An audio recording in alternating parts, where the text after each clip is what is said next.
Today in our presentation of Motorsport 85, we visit Amaroo Park Raceway, one of Australia's most picturesque circuits. Located 40 kilometres northwest of Sydney at Annangrove, this 1.93 kilometre circuit is part of a 200-acre complex. It incorporates a hill climb, motocross and short circuit for bikes. Amaroo Park opened in 1970 and is promoted by the Australian Racing Drivers Club, organisers of the James Hardy 1000 at Bathurst. Amaroo has always been regarded as an action track. It's tight, fast but unforgiving, and most of Australia's top drivers wouldn't have it any other way. So what's in store at Amaroo Park in 1985? Plenty. And today's opening meeting is dominated by the big bangers in the Comalco Wunderlich Sports Sedan Series and the Pi Audio Supercar Challenge. Coca-Cola are back with the Formula Vs and Formula Fords. Of course, the Group A category touring cars make their appearance in later rounds. But today promises to be a thriller. Big fields, tight racing, and of course all the action that we normally associate with Amaroo Park. In fact, cars coming out for the first event. Here's Steve Rebellion. Thanks very much, Gary Wilkinson. You talk about the big bang as well. We're going to see some mighty powerful machinery first up in a big program at Amaroo Park Raceway, and the track has never looked better. And these cars about to come up onto the grid in a moment or two as they warm up for the Pi Audio Super Challenge. And we've got some high-powered machinery here. And I think we can look to some pretty fast times and some pretty dramatic action. It's a small field, but I think we can expect a tremendous race from the likes of Peter Fitzgerald, Bob Tyndall, Brian Thompson, Mark Trenouth and Chris Clearahan. These guys are really going to turn on something special in this event. Clearahan from Canberra is going to be at the wheel of an interesting car. That's John Burke, the Celica, car 77. And he'll be starting at the top end of the grid, which we might have a look at now. As we have a look now, there's Gary Scott in the Bluebird, beside him John Burke in the Celica. On the second row, Mike Griffin in the Mazda RX-7 and Peter Fitzgerald's Porsche. Then Bob Tyndall's Tirana and the Monza of Brian Thompson. Then Mark Trenouth in the Jaguar, and then a bit of a gap to Clearahan at the back in the Kadisha. And it's sort of a handicap system, Clearahan right at the back because he's supposedly in a quicker car, and he's got only 4 laps to make up that difference. And he'll certainly be tested over the 4 laps too, I would feel. Although one of them has gone to the pits so far. I think, in fact, John Burke. So that's bad luck indeed. Had a few problems with equipment failures early this morning. So that's a bit of a let-off, really, I suppose, for Chris Clearahan. I noticed that Gary Scott also seems to have a problem and hasn't arrived on the grid for this one. Well, they've been working on the car in the pit area, so bad luck there for John Burke. Short on quantity here, but long on quality. And certainly plenty of horsepower too. Car number 49, Bob Tyndall. Mark Trenouth in car number 8. Keep an eye on him. Flag at the ready. The Pi Audio Super Challenge. Heat number 1 ready to go. And away they go. Getting away smartly indeed was Tyndall, but going up to him is Brian Thompson and the Monza. Trenouth in very quickly. And Clearahan selects another gear and just ranges up on the inside and looks to take 2 before the top of the hill. He does exactly that. So Brian Thompson now in the Monza number 14 will come out of Dunlop Loop, and he'll have Clearahan right behind him as they come down now towards Mazda Corner for the first time. Should have a word to the handicapper the way Clearahan caught up so quickly. He's already in second place, having started from the back. But that's the Monza. Brian Thompson, 650 horsepower. It's the ex-Bob Jane car. And it's the early leader from Chris Clearahan. Clearahan, of course, racing a true sports car as opposed to sports sedan. That was why he was handicapped, but I think he's got under the handicapper's guard just a little bit. I think you're right, although Thompson stretches out just a little. Clearahan will make up all of his deficit as they head up the hill, and just watch him pull out. He's looking for some racing room as they come up Bitchapave Hill. Thompson on the inside, Clearahan to the outside, zip-zap. He's through and will take the lead as they drop into Dunlop Loop. I bet Brian Thompson wondered where he came from because he fainted the pass. Thompson thinks about having another shot down there on the inside as they race down to Mazda Corner. But Clearahan is well clear and should really increase his lead from this point. Clearahan clears out in the Kadisha. Thompson in the Monza. Then the big XJS Jag of Mark Trenouth. And Bob Tyndall in what is a Tirana, but is in fact powered by a Formula 5000, Repco Formula 5000 engine. Well, Clearer Hand starts to move away from Brian Thompson, but he has his hands full at the moment. Here's the dice, isn't it? With Trenouth going up to him very, very quickly as they take the right kink that takes them up Bitchapave Hill, and they drop over to the left and into Dunlop Loop, and then it's a scramble back to the right-hand corner there. Two of the biggest and two of the most powerful sports sedan cars racing. Monza and the Jag. Clearer Hand in the Khadija with a substantial break over them now. Coming over to the back part of the course down towards Honda Corner. Oh, Thompson's lost a wheel at the front there. He's got a, yes, I think the tyre's off the rim. That's bad luck there for Brian Thompson. He's had some sort of suspension failure, I would feel.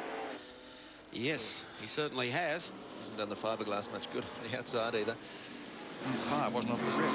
The rim was off the body. So coming up for the last lap, and Chris Clearahan will lead well and truly. The Pi Audio Challenge, not so much of a challenge now. Mark Trenouth in car number 8, the Jag, will be the only other place getter in this, as Clearahan steers through Dunlop Loop and works now towards Mazda. Yes, winner of the 1982 Australian Sports Car Championship, Chris Clearahan. And a couple of dropouts that happened before the start, and one or two during the race have made it something of a cakewalk for this man. Gives Brian Thompson the go by sitting on the infield there. And in fact, the wheel nuts have sheared off on his Monza. And that left Clearahan untroubled in front. And he's going to go on and take the checkered flag in the first heat of the Pi Audio Supercar Challenge. Ahead of Mark Trenouth in the XJS Jag. And Bob Tyndall is going to bring up third place. There's the Jag. It's a big car, but it was no trouble for Clearahan to haul him in the Khadija. And he waves an acknowledgement to the crowd over the top of the hill on his victory lap. Clearahan, Khadija, car 22 is the winner. Second placing, Mark Trenouth in a Jaguar, and third placing goes to Bob Tyndall in a Tirana. That will still give the opportunity for Brian Thompson and perhaps John Burke to complete some more work on their cars before we have round 2 of the Super Challenge a little later on in this afternoon's program. In the meantime, we'll take a break, then return live for more action from Amaroo Park.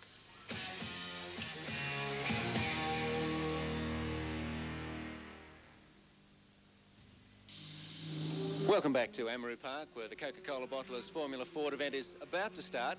Cars like these, and Jeff Walters, I guess you're going to be one of the men to watch. You had a good outing at Sandown last week. We had a very good outing at Sandown last week. We're looking at going one place better this weekend. What actually happened? You had some trouble at the start. We had a bit of trouble where the car creaked a bit at the start, mainly because the clutch was playing up, and it took about 2 to 3 laps to settle down. And then you had a ding-dong battle with Thomas Mazira. That seems to have been the case for the last 12 months. Yeah, well, Thomas and I have been very close, and this is the closest we've ever been, and the cars are very close in speed. One's got a little bit more power, the other, mine out-handles his, but he's got a little bit more power to mine, which is equaling it out and making it very hard between the two of us. Last year, you picked up a new engine about halfway through the season. Have you ironed out the bugs? Oh, yeah, it's a very good engine. It's built by Steve Weisner, and it's one of the best around. Thomas might have a tiny bit more power than us, but it's just one of those things. Your experience is pretty well restricted to Formula Fords. How do you like them? Oh, I find it a lot of fun, a lot of personal enjoyment out of it. Plus, although it does cost us a lot of money, it could cost you a lot more to go any higher, so we're really happy to run Formula Ford. There's a bit of travelling involved. Sandown last week, and you only just made it. Amaroo Park this week. How does that treat your preparation? You only just made it to Sandown. We only just made it to Sandown, but we're properly prepared this week, you know, so, you know, it does make it very hard because I've got Wally, who prepares my cars, got a business to run, and I've got a business to run, and we've both got to make money, and we've both got to get the car ready, so it does make it very hard that way with meetings close together. Last year, at least, you had some terribly bad luck, and it seemed that last week that bad luck was going to continue. You think you've got rid of that bad luck at last? Well, I hope so. That's the only way we can look at it. But, you know, if it continues on, I don't know what I'll do. Well, I'm sure that it'll leave you very shortly. We'll certainly find out in a moment when the cars take the grid. Right now, here's Mike. Thanks, Steve. Of course, Jeff Walters. Talking there with Steve, lined up in the pit road there, ready to go. Second top qualifier yesterday against Thomas Mazira. but not too much in that. Mazera on pole with a 55.30. Walters sharing the front row there with a 55.40. And there you can see all of the competitors lined up for the Coca-Cola Bottlers Formula Ford Series. This is round number 1 today at Amaroo Park, the first meeting of the 1985 season. And what a great season of competition they really have here, with the next meeting, the first round of the Better Breaks Group A Touring Car Series. There's a man who has it all to do for later in the day. Gary Wilkinson, Brian Thompson, who appeared to have almost the front wheel just shear off the car. Yes, I think you can see, actually, I think if you watch carefully here, you can see where the wheel, yeah, there it goes, look. One of the big nuts that keep those wheels locked in has shorn off, and of course that's weakened the rest, and it's just given way. He was a lucky man, at least, to be able to get off the circuit without bending the car totally. It's a very expensive machine. Of course, was campaigned by Bob Jane, driven by Peter Brock, and more recently by Alan Grice. Unusual for those big centre locking nuts to give way like that.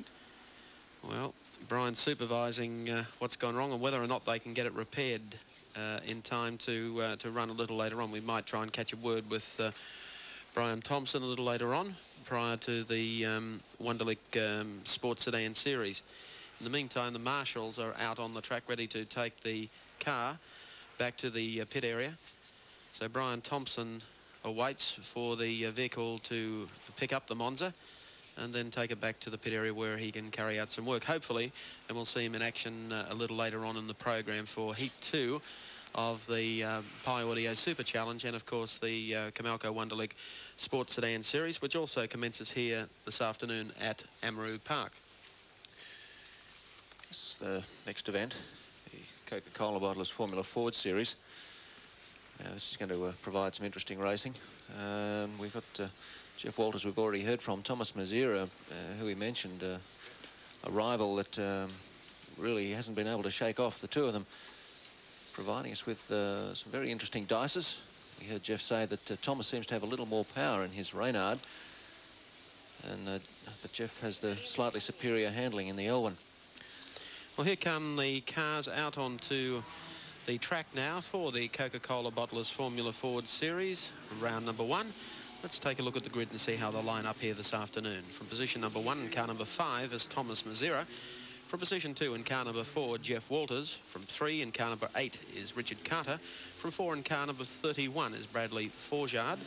From position 5 in car number 12 is Ian Thomas. From position 6, 22, Tim Murray. From 7, 28 from Victoria, Roger Martin. From 8 in car number 76, Greg Cantwell. From 9 and 61 is John Crawford. From 10 in car number 46 is Don Grigg. In 11th position, car number 77, Gary Jones. From 12, car number 57, Kevin Lewis. And also joining the field, car number 40, Dale Thompson. Car number 33, Paul Mulhern. In 29 is Peter Clark from the ACT. And car number 89, Ben Ruggles.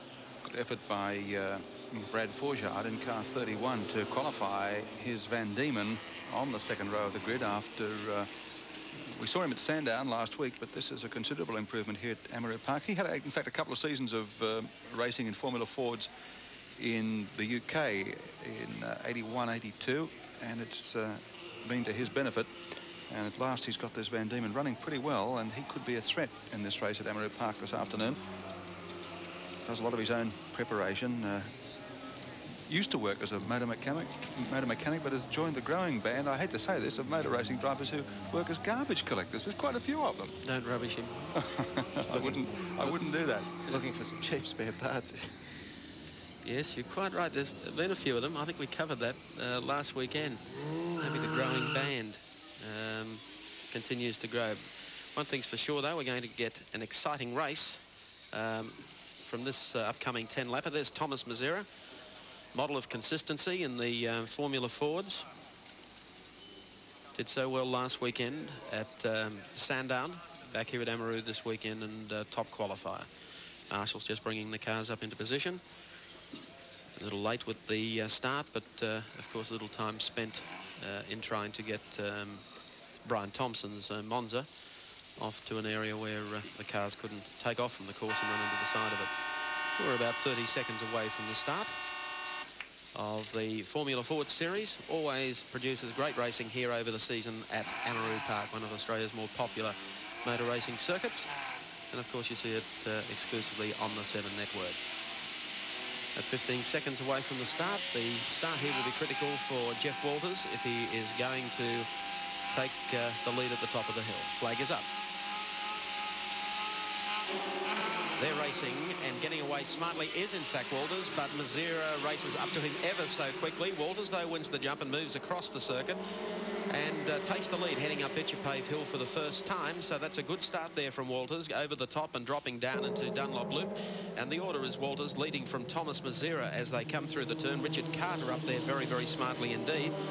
And not too far back behind them is Ian Thomas as they swing out of Dunlop Loop and now work down towards Mazda Corner. Richard Carter's been a long-time campaigner in Formula Fords. He won the Formula Ford Driver to Europe series in the early 70s.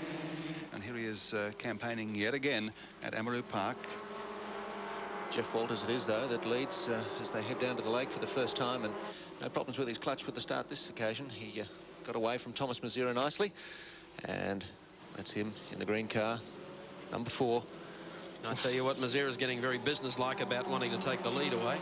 They come across the line now with 1 lap completed, 9 remain, and leading to the top of the hill last time was Jeff Walters, but up on the inside again comes Thomas Mazira. Walter goes in deeper though, and as they come out, sideways that time was Walters. Mazira puts the pressure on, but Walters will not give in. Goes in very tight there and manages to retain his lead as he now comes down the back straight towards Mazda Corner again. So a good, very, very heady race being driven by Jeff Walters at this stage in his L1. There's Thomas Mazira right on his hammer, though. It's interesting to see who's prepared to go the deepest on these corners. That's just about all there is between them. Not much in performance-wise, but who's got the most courage as they head around this very demanding Amaroo circuit. Along the short straight now to Wunderlich Corner. Mazira right on the tail there of Thomas Mazira.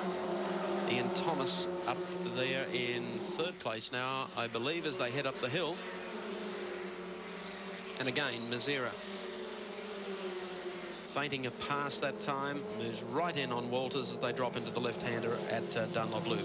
These two have had some mighty tussles. Viewers of our Australian Grand Prix telecast at Calder last November might remember in the Formula Ford race there was a tangle there, and Walters in fact catapulted straight over the top of Mazira in one of the most spectacular incidents that we've seen.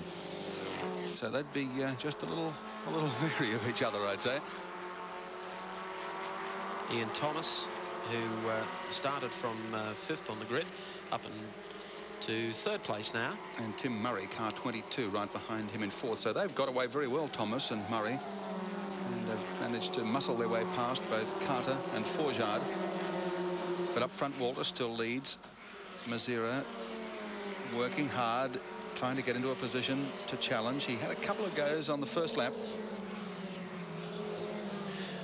It's just the part of the circuit where Mazira is most likely to throw out a successful challenge.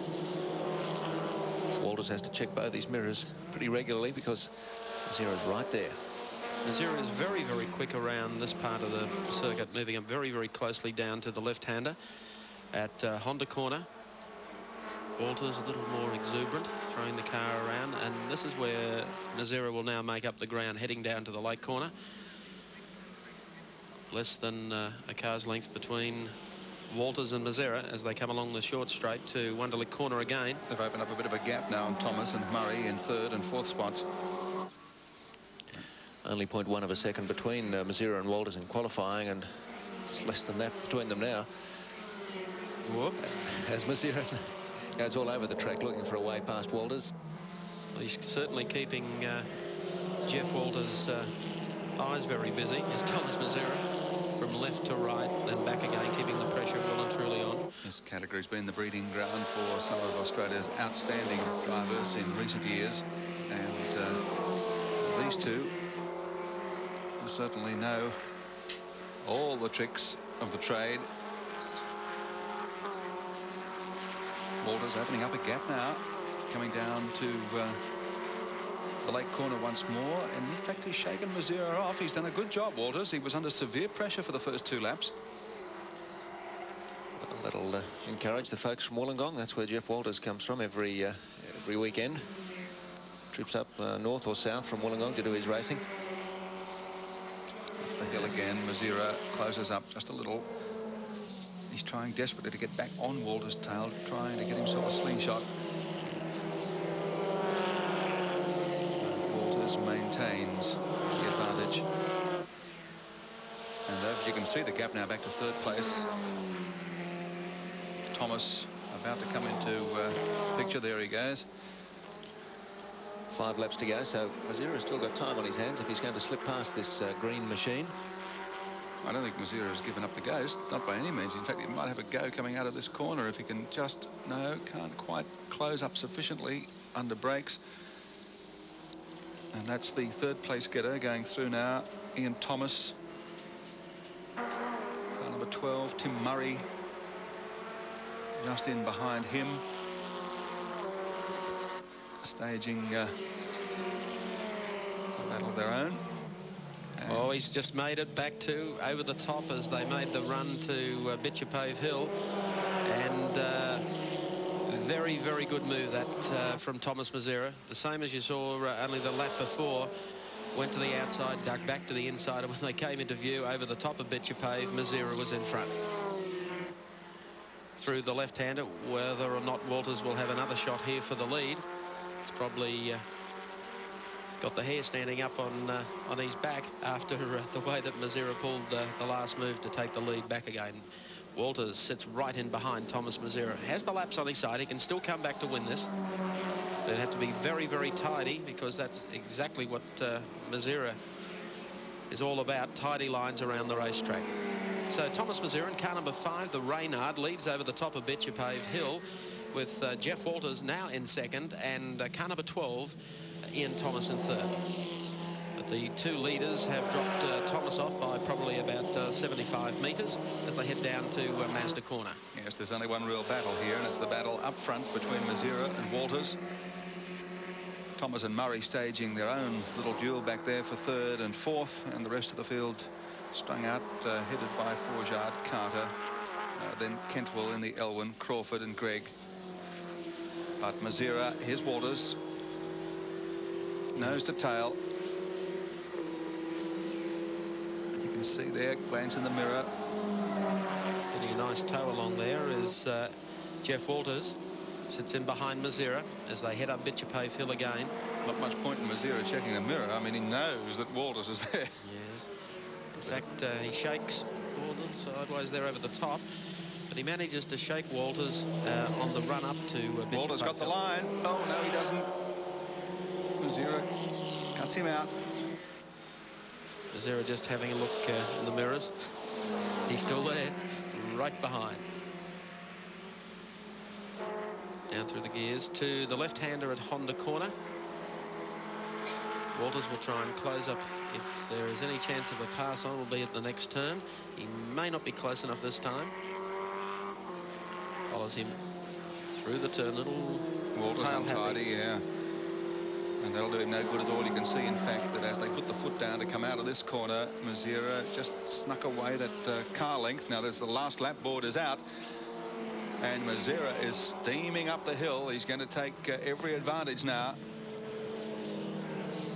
A little tail-out manoeuvre by Walters has cost him a precious half car length. And he can't get the toe again from Mazira. He's too far back to get it. Through Mazda they go, and just about 30 seconds away from a win is Thomas Mazira, as his Reynard powers away. A little bit too foxy today for Jeff Walters. Car number 5. Down through the lake turn and coming up with car number 29 still to pass. That's Peter Clark. Already coming up to put a lap on him, but as they come out of the last turn down to the checkered flag, it will be Thomas Mazira across the strike, 2 hands off the wheel. Second spot is going to go to Jeff Walters in car number 4. And running in third practically all the way, car number 12, Ian Thomas. So confirmation of placings. Mazira, the winner in the Reynard. Second place going to Jeff Walters in the Elwyn. And third place in another Reynard, Ian Thomas. So in good form today is Thomas Mazera here at Amaroo Park. After such an outstanding showing last weekend at Sandown in the round of the Driver to Europe series. We've got more motor racing action to come when we return live to Amaroo Park.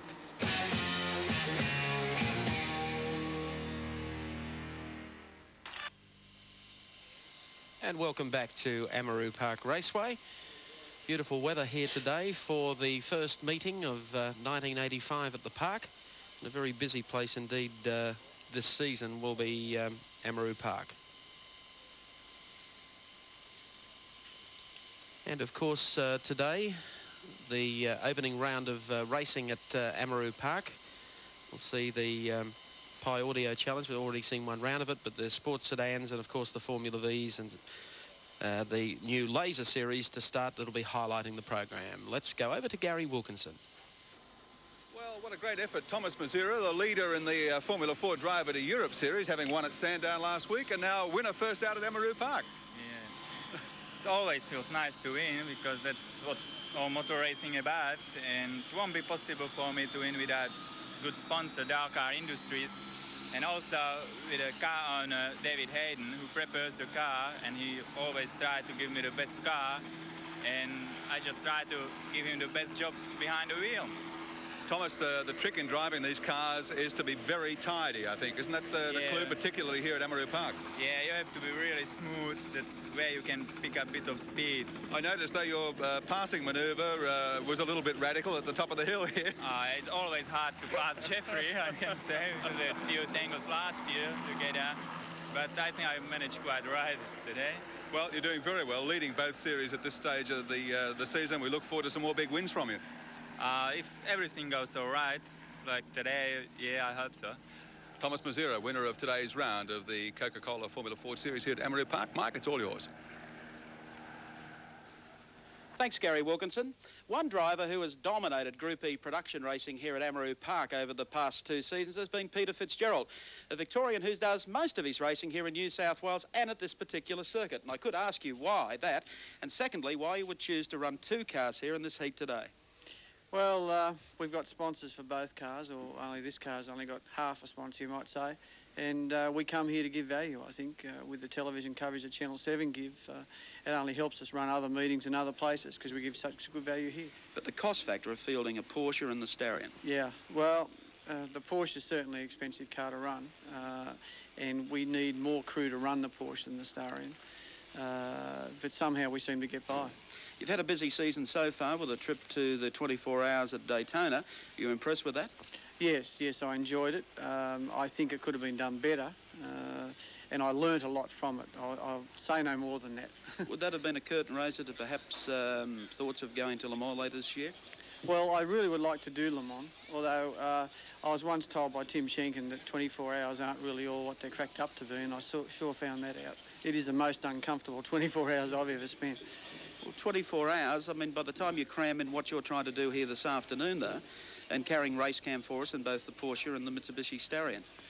Yes, I'm not finding sleep as a commodity I have much of these days, especially when I work as well. You've had some problems here with the Starion. You've only got a short period before you go out, of course, today for the round. But Brad Jones and Gary Walden have been a little bit quicker in the early sessions of practice yesterday. Yes, well, our problem has been that we've developed the Porsche more, and with going to America and taking the chief mechanic Bob Hiscock with me, meant that when we got back, he was working every night to try and get it ready. We got here Friday, and of course we've tried to settle the Porsche in, and it's taken more time than we expected, and as a result I only got 10 laps in on Friday on this car.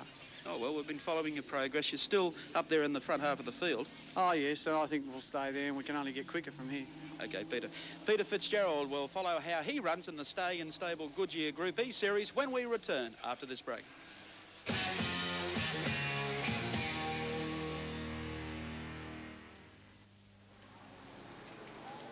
Back at Amaroo Park, officials standing on the grid just waiting for cars to come round and line up for the Stallion Stables Goodyear Group E Production Series race.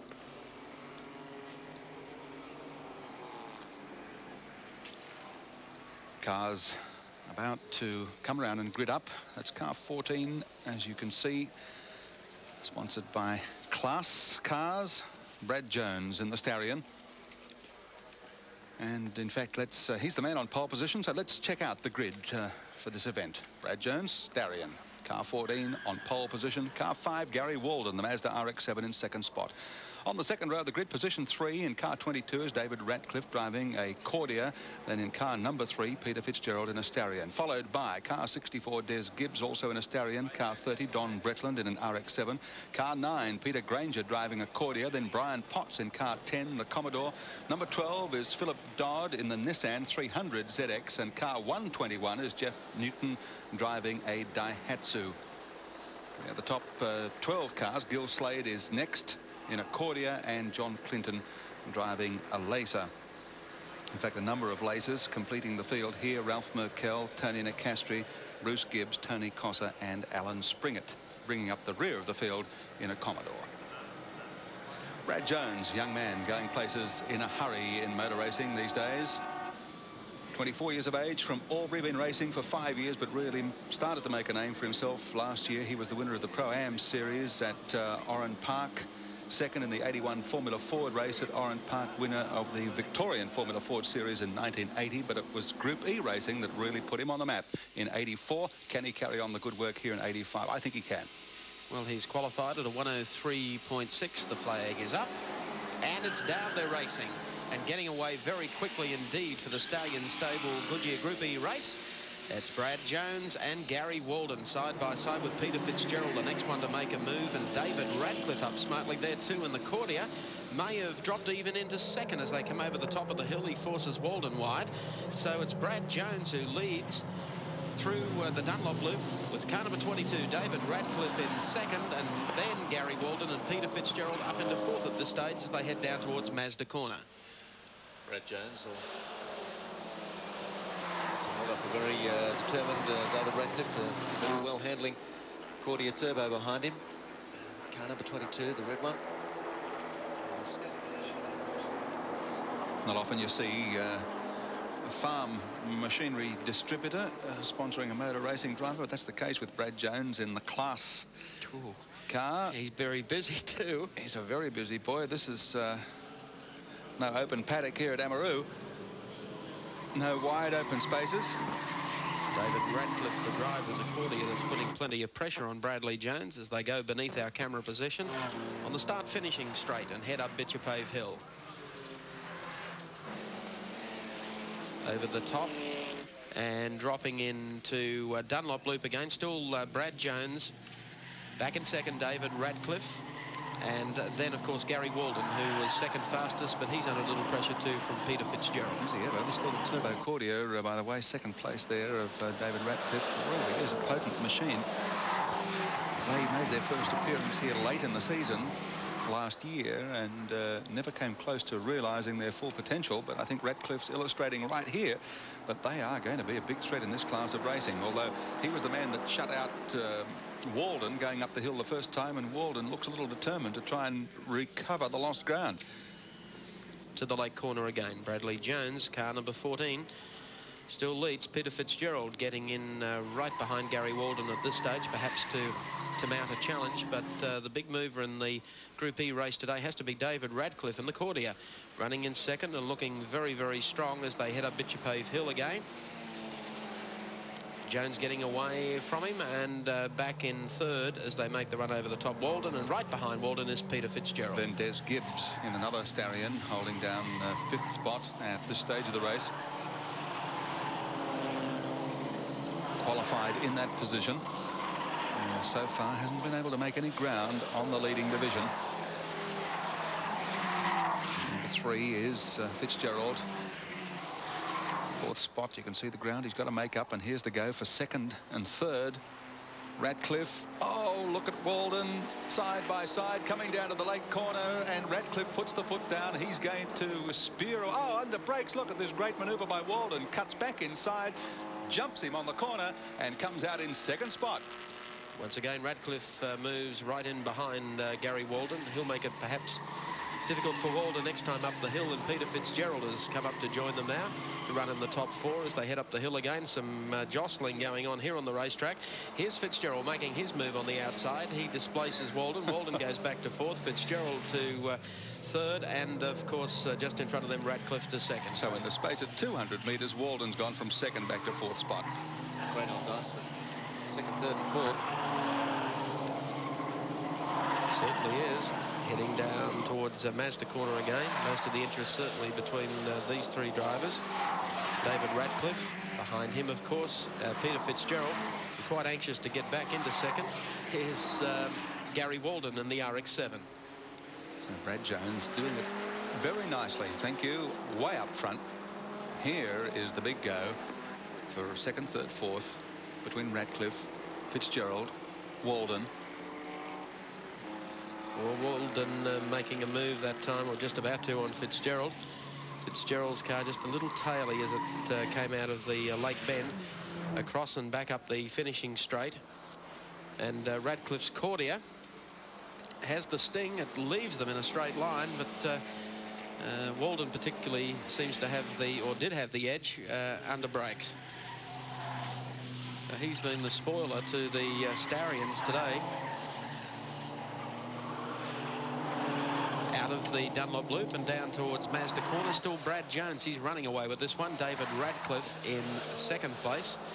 And then Peter Fitzgerald starting to come into it a little more now, and Gary Walden in 4th. This big duel for 2nd, 3rd and 4th spot really has played right into the hands of Brad Jones, because while those 3 have been keeping each other occupied, Jones has managed to waltz away with things, and he must be a good 130 metres clear going down into the lake corner. Here he is, commanding lead and doing it very nicely. He's really opened that gap up, Gary. Must be almost 50, 75 metres now. And there's Walden still tucked in behind Peter Fitzgerald. Fitzgerald to 3rd, and Walden putting the pressure on him fairly and squarely as they come up to right-hand kink to bring them up to the top of Bitchapave Hill. Walden, of course, came off the front row of the grid with Jones and now finds himself muscled back to 4th spot by Radcliffe and Fitzgerald. Fitzgerald, who's been so dominant in racing here at Amaroo Park over the last couple of seasons, of course with his sports sedan Porsche, but also in this category of racing, is not going to have it all his own way in 85, Mark Raymond. I wouldn't think so, as Brad Jones is clearly demonstrating today. Here's Walden again, using a little bit of the inside of the concrete rib to keep the pressure on Fitzgerald.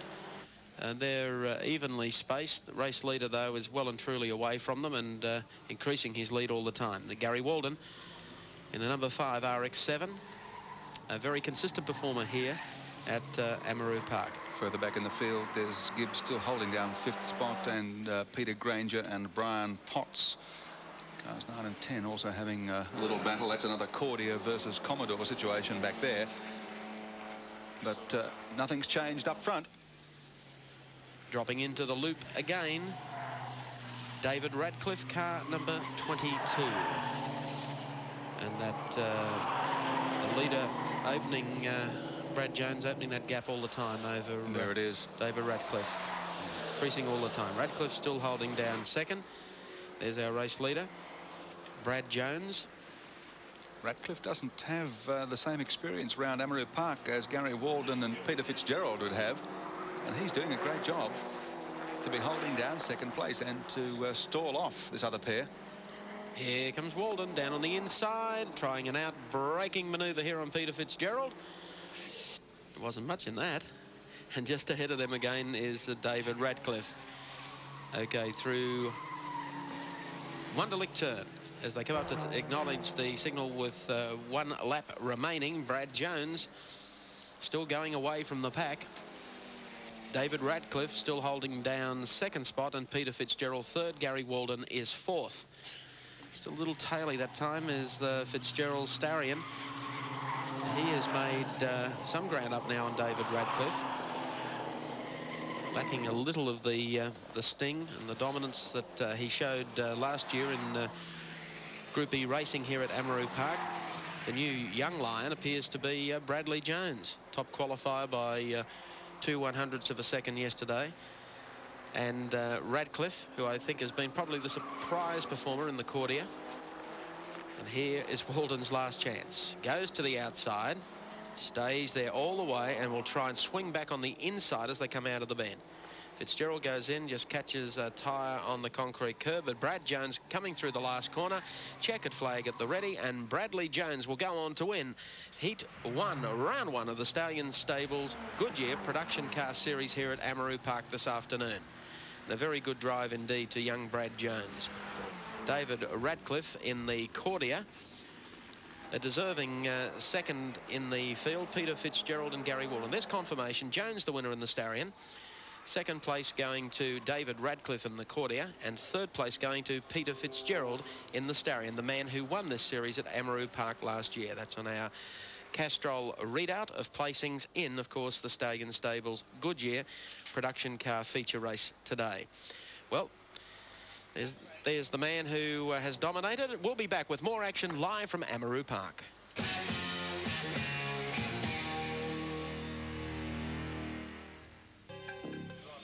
Welcome back to Amaroo Park. It's nice to be first out and first home, Brad Jones. Very nice. We've had a really good run today. Fortunately, Class have helped us again this year with our Starion, and they like Group B racing, and everyone loves a winner. I mentioned during the course of the race that we didn't see the best of the Mitsubishi Cordias last year. They were a little bit late on the scene, but the way David Radcliffe was harrying you in the early stages there, I think you might have a fight on your hands as the season unfolds. Yes, it's a very quick car. They go quite well. They have a tendency to run out of brakes, but the same goes for us. We were late last year, and now we've got our act together, which is good. We're winning. Peter Fitzgerald, of course, one of the dominant drivers, had to be content with third place today. He's not going to take that lying down, though, is he? No, I shouldn't think so. I think Pete will be one of the tough ones to beat here when we come back. Brad Jones, winner of the opening round of the Stallion Stable Goodyear Group E Production Series race here at Amaroo Park. Right now, here's Steve Rebellion. Thanks, Gary. Well, one man very much looking forward to his first race at Amaroo Park is young David Brabham. David, in the Laser Series, it's going to be very, very tight. Yes, it's going to be very tight. Everything's so evenly matched. Is that something that suits you? You've come through karting. What sort of experiences did you have there? Well, again, that's very close tight racing too, but you know, at least I've got a bit of shell around me, and it's going to be a little bit easier. Yeah, you told me about your first outing in karting where you came to grief. What happened there? Well, I was going around the corner and I touched wheels and rolled it. Yeah. And what about damage to yourself? Oh, I grazed my back, and you know, it wasn't too bad. Well, as you say, a bit of protection this time. Yeah. You'll be looking forward to the series. They're racing two types of lasers, the KA and KB. What have you got yourself? I have a KB series. Now, what's the difference between the two? Oh, there's not a lot of difference. It's just different headlights and grille and all that kind of stuff. Now, your experiences here at Amaroo Park, you've not been in a race before. How much do you know the track? Not very much, but I'll soon learn about it today. You must have learned a bit from Gricey. Yes, I did Alan Grice's driving craft, and he told us the lines, so hopefully I might be able to keep with them. Now, your dad's here. What kind of influence is he having? Is he helping you work on the car? Yes, he's helping me work on the car, and he's giving me a few little bits of advice about, you know, what I should do. But that's about generally it, because he just lets me go out and learn for myself. Because you were born in about the mid-60s. He finished racing in the late 60s. Have you seen him drive at all? Well, only at Bathurst and at Sandown when he was racing with Fangio in his Repco Brabham. That's the only time I've seen him. Well, getting back to today's race, very difficult to get past other drivers. It may come down to experience in cars that are so evenly matched. Is that where you think, well, maybe you don't have what it takes at this stage at least? Well, yeah, it's going to take a while before I'll get right up there. I've got to learn a lot about passing, especially in these cars, because everything's so even matched, and the more experienced people are going to be ahead of us, I think. Well, has your dad given you a few clues there? I am. More throttle and less brake. Yeah. All right, David, we very much look forward to seeing how you go, and good luck for the future in this type of racing and whatever happens after this. We'll be back at Amaroo Park in just a moment or two.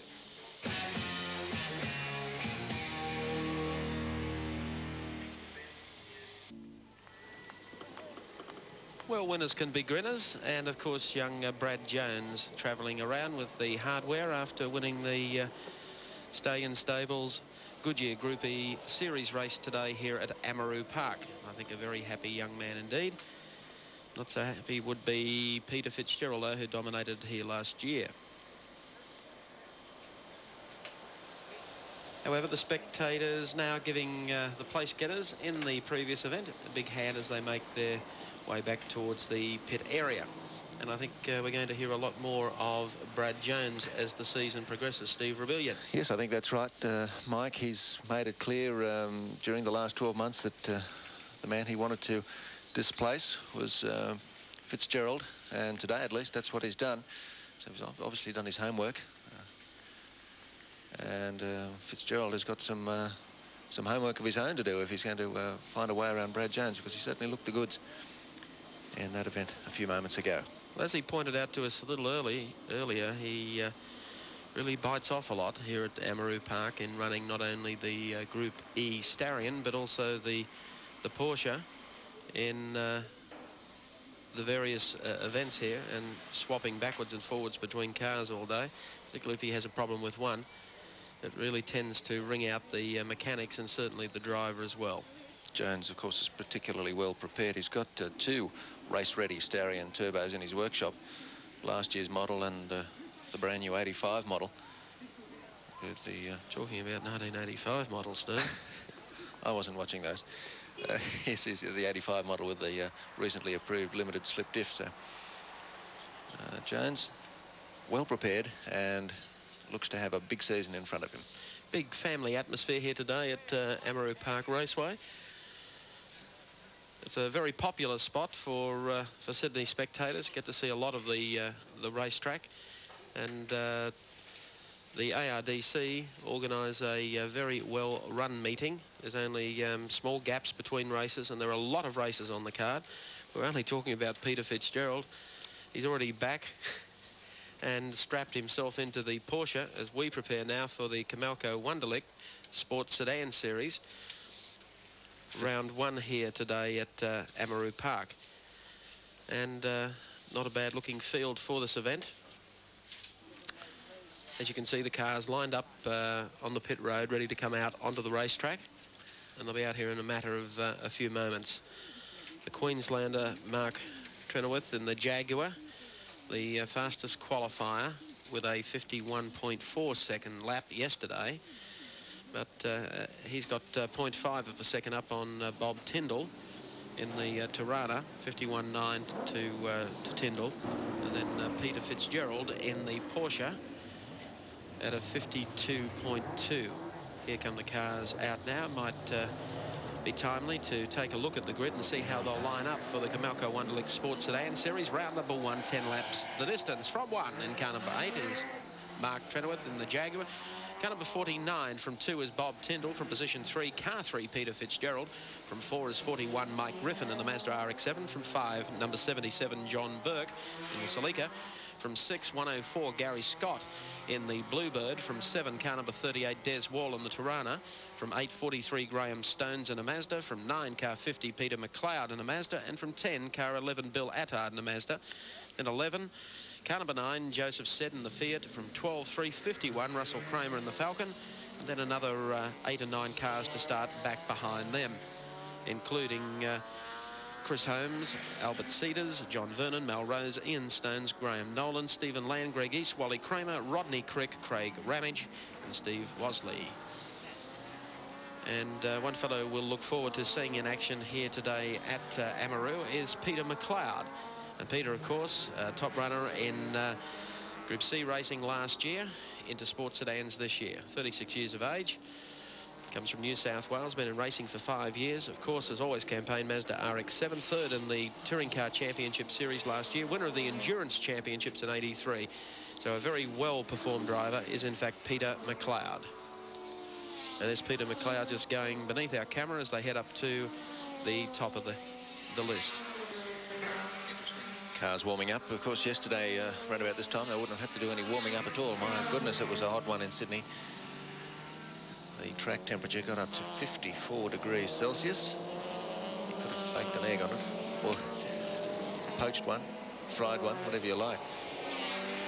Hatched one. So, Mark Trenoweth in the Jag.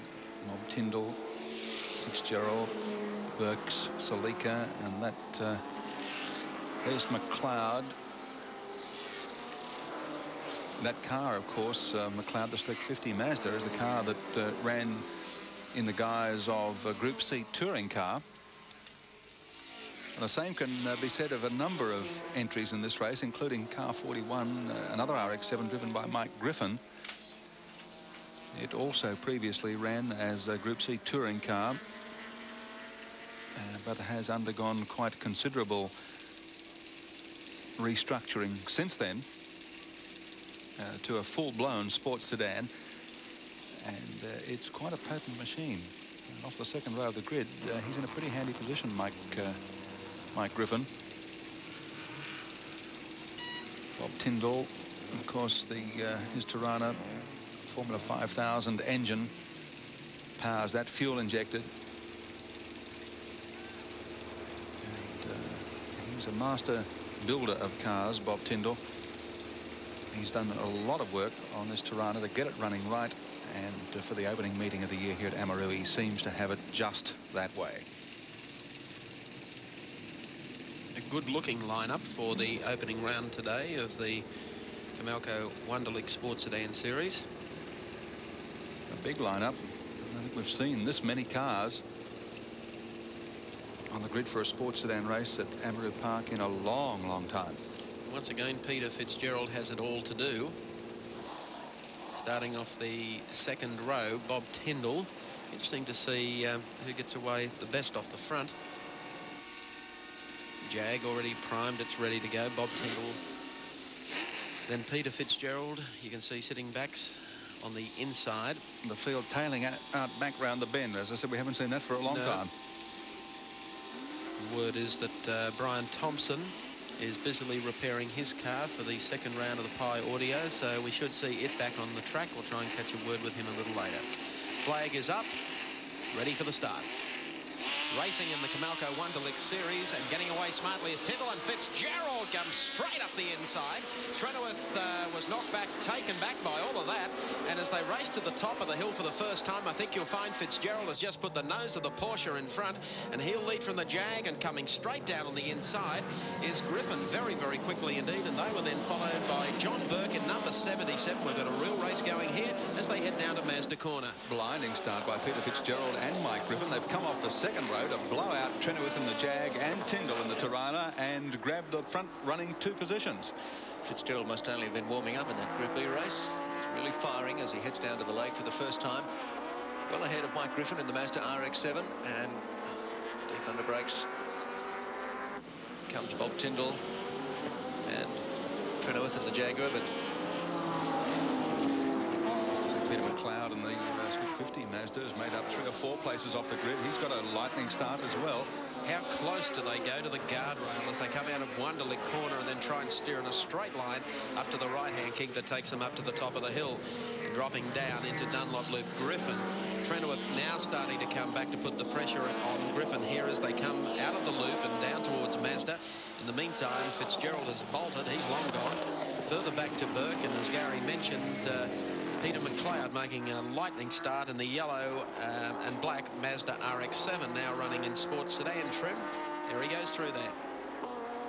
So up front, oh, gee, look at Fitzgerald. He's really piling on the power as these cars stream through in this big field, and Fitz takes the lake corner, kicks the tail a little bit, and he's opened up quite a break over Griffin, then Trenoweth, Burke, Tyndall, McLeod. I think the scrap for second is going to be interesting. Heading up to the top of Betchapave Hill, still Trenoweth keeping the pressure on. There's Fitzgerald through. And that great scrap continues back behind him as Fitzgerald in number 3 will lead down to Mazda Corner. Trenoweth, of course, and Mike Griffin hard at it. And there goes Fitzgerald.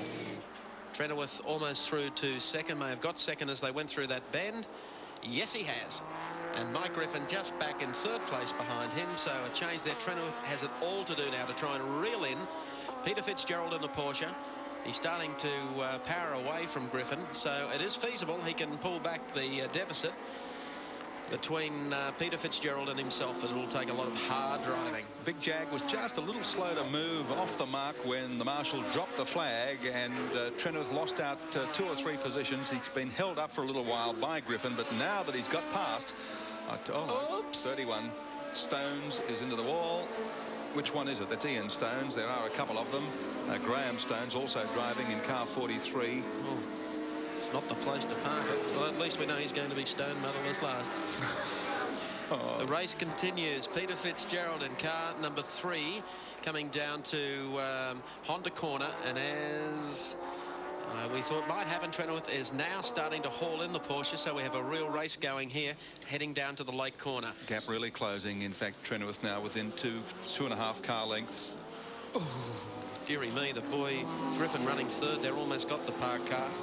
Consider Trenoweth next to no experience at Amaroo Park, and Queensland, the first time we've seen him here, is look at this tremendous go. Yes, seems to have the power on Fitzgerald. He's caught up to him very smartly as they go over the top and head into the Dunlop loop.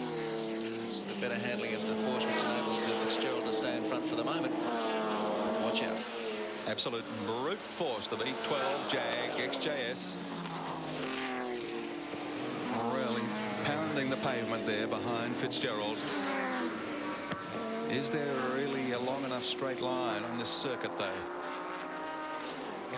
They don't want to try and pull any fancy passes. That car's just pulled off at the top, but it's left an oil slick right past the commentary box, heading up the hill. So the drivers leading the pace here want to make sure they don't get into the oil as they come past the tower. Oh, gee, Griffin got the rear wheel over the ripple strip there and almost went sailing. Trenoweth in pursuit of Fitzgerald over the top of the hill once more. Griffin still holding down 3rd spot in the RX-7, then John Burke in the turbocharged Celica. Okay, coming out of Dunlop Loop and now heading down towards Mazda Corner. It's Fitzgerald in the Porsche, doing it very comfortably. He's driven many, many kilometres around Amaroo Park in competition, and probably knows the circuit a lot better than the Queenslander, and I think you will find that he will use all of the track to his advantage. Flag is out to warn drivers that there could be oil on the track from that incident we saw just a little while back, and we might take another look at that later, but let's stick with Trenoweth and Fitzgerald for the moment because it's getting very tight indeed. Here he goes, Trenoweth in the big Jag up the hill. He's got Fitzgerald this time. Brute power pays off for Jaguar. Yes, it had to be up the Bitchapave Hill that he was going to do it. It's the one good long and slightly uphill straight stretch. And so Trenoweth is through, and the boy from Queensland and the lad from Victoria showing the local drivers how it's done on this Sydney circuit. And now Trenoweth is going to even be more difficult to get past than Fitzgerald was. He's in a bigger car. I tell you what, if he opened the doors on this Jag, he'd lap the track on both sides. Well, Fitzgerald closes up down into Honda Corner. Now, he's going to make a move. That's if he can get close enough to pull one. No, he can't, because that Jag is just powering out of there. Fitzgerald got the tail out, and that was the gap that just opened. You saw it. Trenoweth will lead. Not just brute power, though, Mark. He performs remarkably well under brakes, this big Jag. Yes, stops well, certainly handles well, and has got a ton of horsepower. To the top again of Bitchapave. Oh, some slower cars coming up, but fortunately they're pointering the way to the inside. Trenoweth coming through. Fitzgerald just gets through and now sets off trying to haul in the race leader in the Jag. It's the only way I can see that Fitzgerald can sneak past him now is to have some kind of mix-up through the slower cars.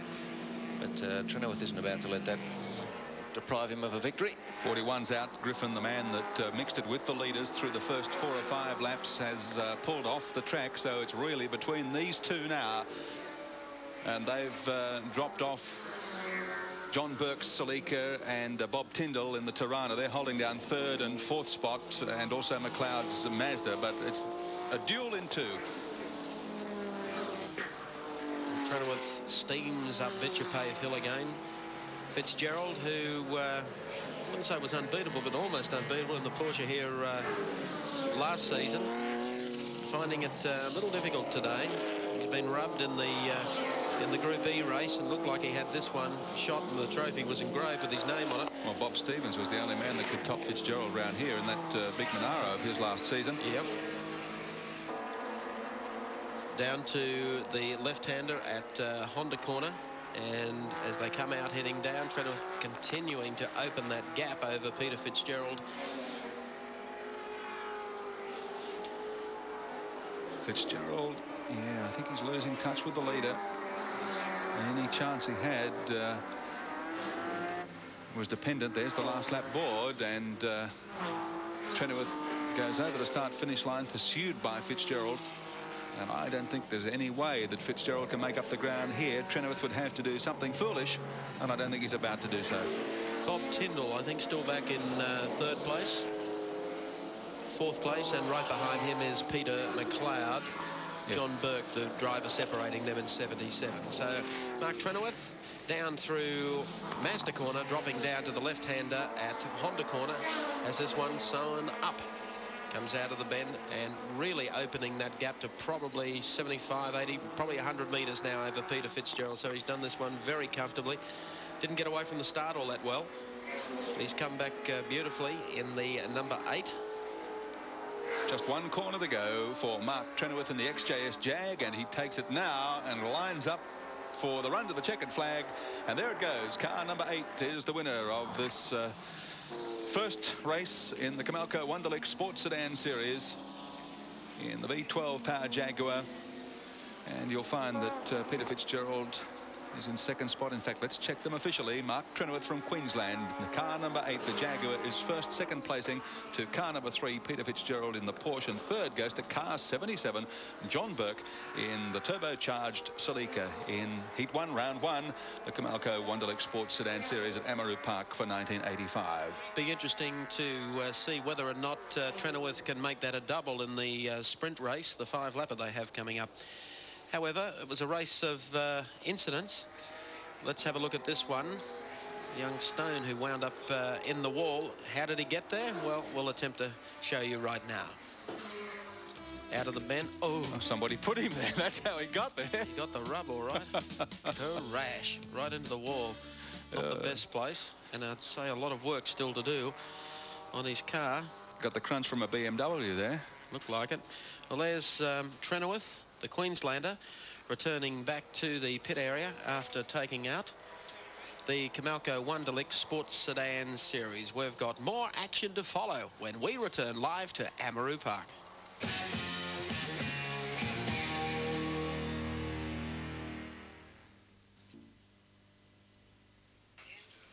And welcome back to Amaroo Park Raceway as the cars line up for the next event on this afternoon's card.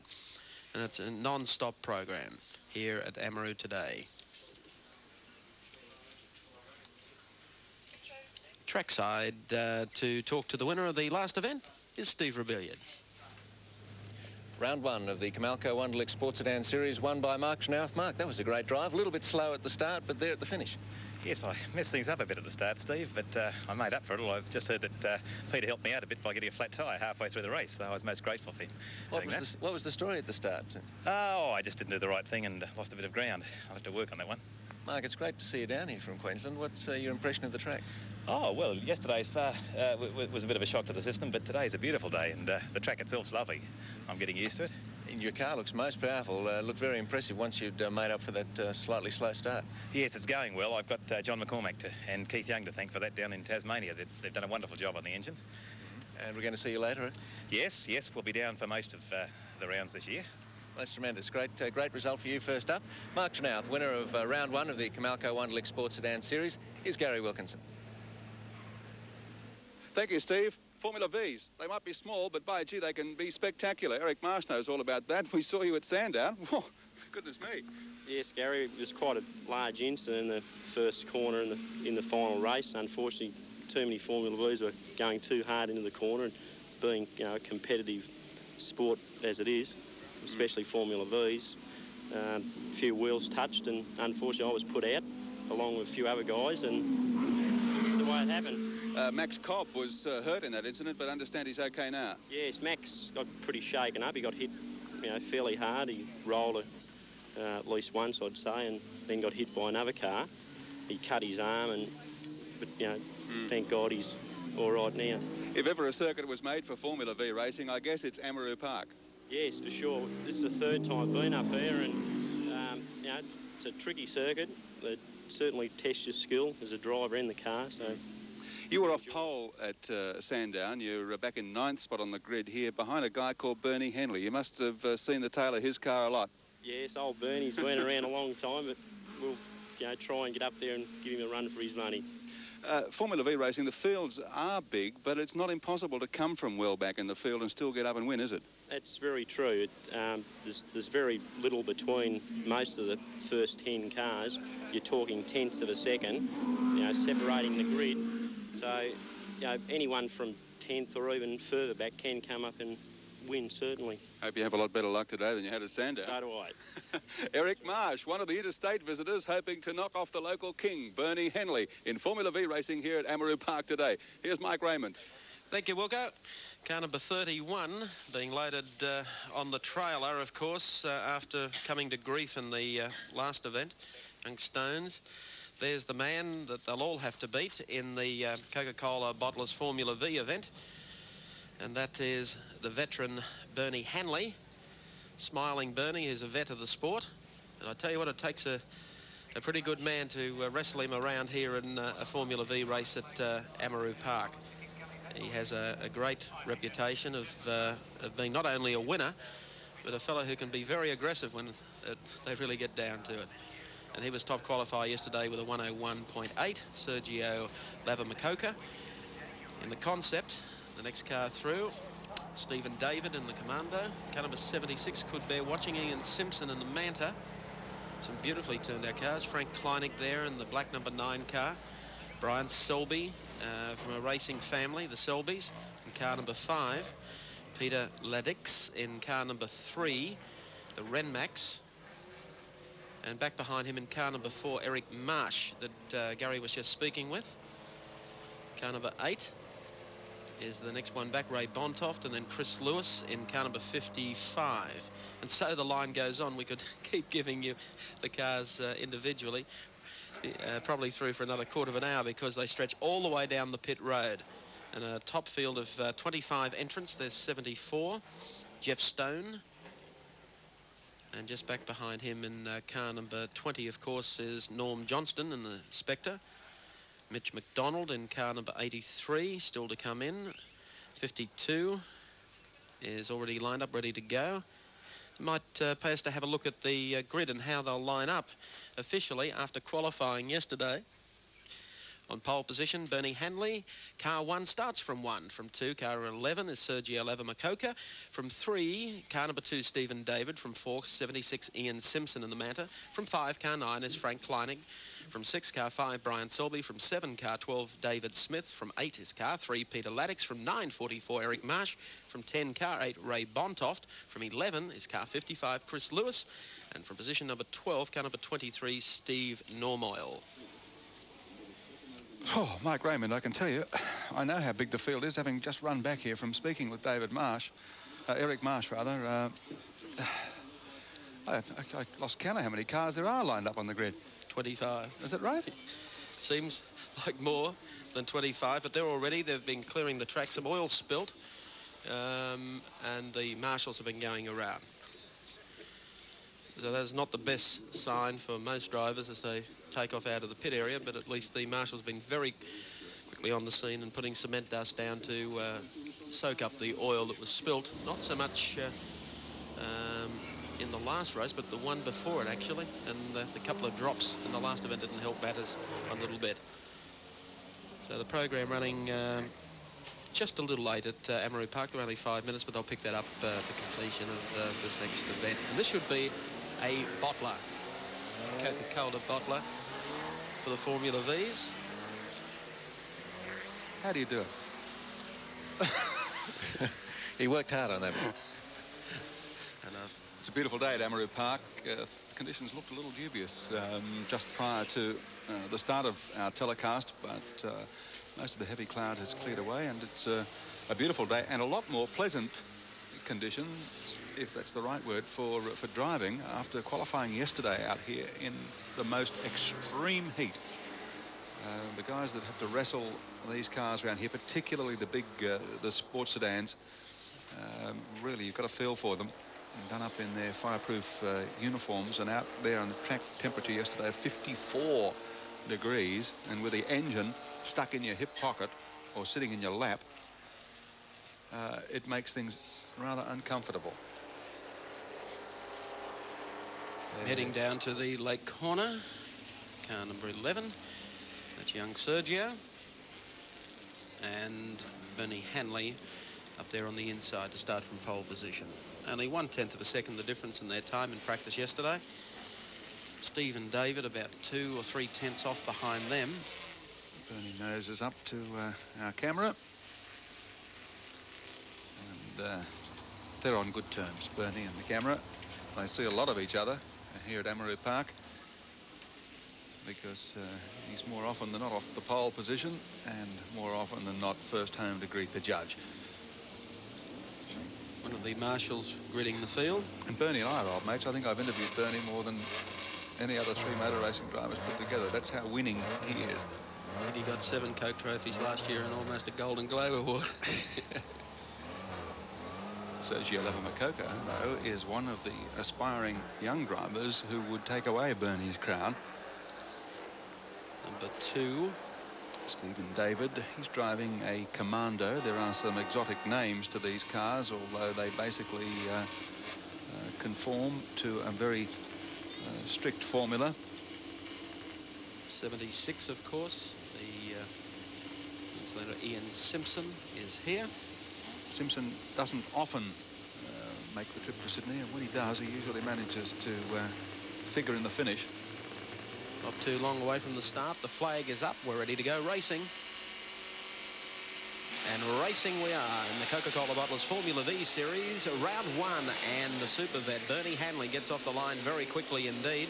Lavamakoko not too quickly off the line, and making a run at him is Ian Simpson, very smartly looking for second as they go over the top of the hill for the first time. And they drop now down into to the Dunlop Loop, and as they swing through the corner, it is in fact car 76 Simpson that has gone from the middle of the field, or from 4th to 2nd. So we'll wait and see whether he can put any pressure on Bernie Hanley as they come down towards Mazda corner. Stephen David has slotted into 3rd spot, so Lavamakoko lost out off the grid. Henley holding pride of place on the first lap. Simpson and car number 9 snuck through their friend Kleinig. Now Kleinig and Bernie Henley are old pros on this Amaroo circuit, but they've had many a battle. And the Queenslander Simpson thrown in between them just for good measure. Then Stephen David, then Sergio Lavamakoko as the car streamed through under our camera trackside at the end of lap 1. Across the strike and heading up, 1 down, 9 remain. There's the back view of the cars as they head up that steep incline known as Bitchapave Hill. Looking to the right there. Then up over the top, they turn to the left and then drop back into the loop, which is the right-hander at Dunlop. Getting quite a bit of correction on that time was Bernie Hanley. But moving up to him is Ian Simpson. He's closed up a lot of ground, could be in for a challenge here on the race leader. Coming down to Honda corner. Bernie using all of the road to get the apex right here for the left-hander.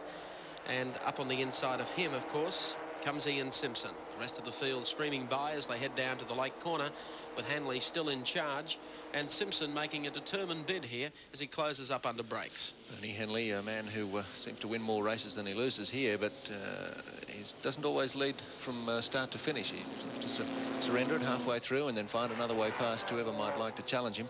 At the moment, it's Ian Simpson down from the Gold Coast. He's going to have his hands full getting past the very likeable Bernie Henley.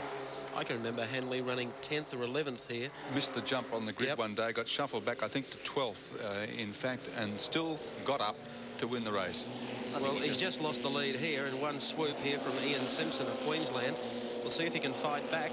I think he just likes a challenge. He lets someone go by and then sees how many different ways there are to get past on this tight little circuit at Amaroo. He knows every bump. Doesn't perturb him at all. Moves to the outside here, covers his tracks. Still Simpson in front. Hanley looking for the shot here down the outside as they run down to the right-hander at the lake. Bernie sits out here, leaving the gap open a little on the inside. Now he'll either make a swing back to the inside as they come out of the corner. This is what you call Bernie's shuffle. And look at Frank Kleinig parked in behind them. He's desperate to climb over the top. Side by side, Simpson and Henley. Henley's got the lead again. So Hanley back in front as they go across the line, but that's getting awfully tight up here. Kleinig 3 wide racing at Amaroo Park. Bernie, Hanley, Simpson on the inside of him, and Kleinig on the outside, and one coming up to join them. Stephen David it is, right in behind them. No way through for him. Simpson's got the lead again. Henley in second. Kleinig drops back to third after launching that challenge up the hill.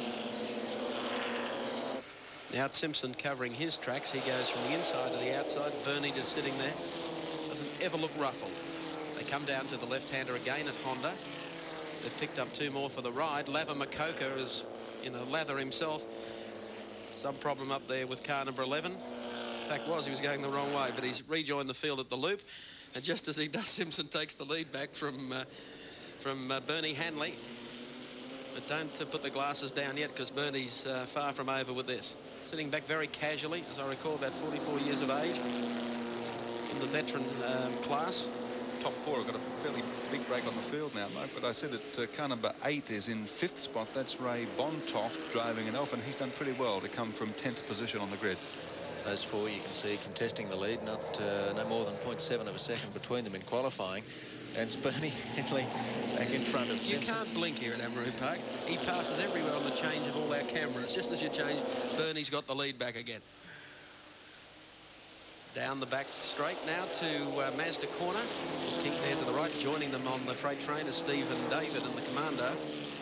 The man who's commandeering the field at the moment is the veteran Bernie Hanley. He leads, of course, from the Queenslander Ian Simpson as they head down to the lake corner again. Kleinig up into 3rd place, and car number 2, Stephen David, in 4th. Looks like Bernie's getting serious about it now. He's going to open up a bit of a gap. Makes you really wonder whether he was playing. 5 laps gone, and that's half the race. Maybe that is the time to get serious. Unusual to see the field quite as spread out as it is at the moment in Formula V racing. Just goes to show you that the top 4 really do have just a little something up their sleeve on the rest of the field to be able to dice and swap for the lead the way that they've been doing, and still open up such a break on the remainder. Speaks volumes for their ability. Kleinig and David having to sit back in 3rd and 4th. I don't know whether they possess the skills of Simpson and Henley. They might just have to... Frank Kleinig does, I can tell you. And he's going to be the danger man in the last 4 laps of this race, I'd say.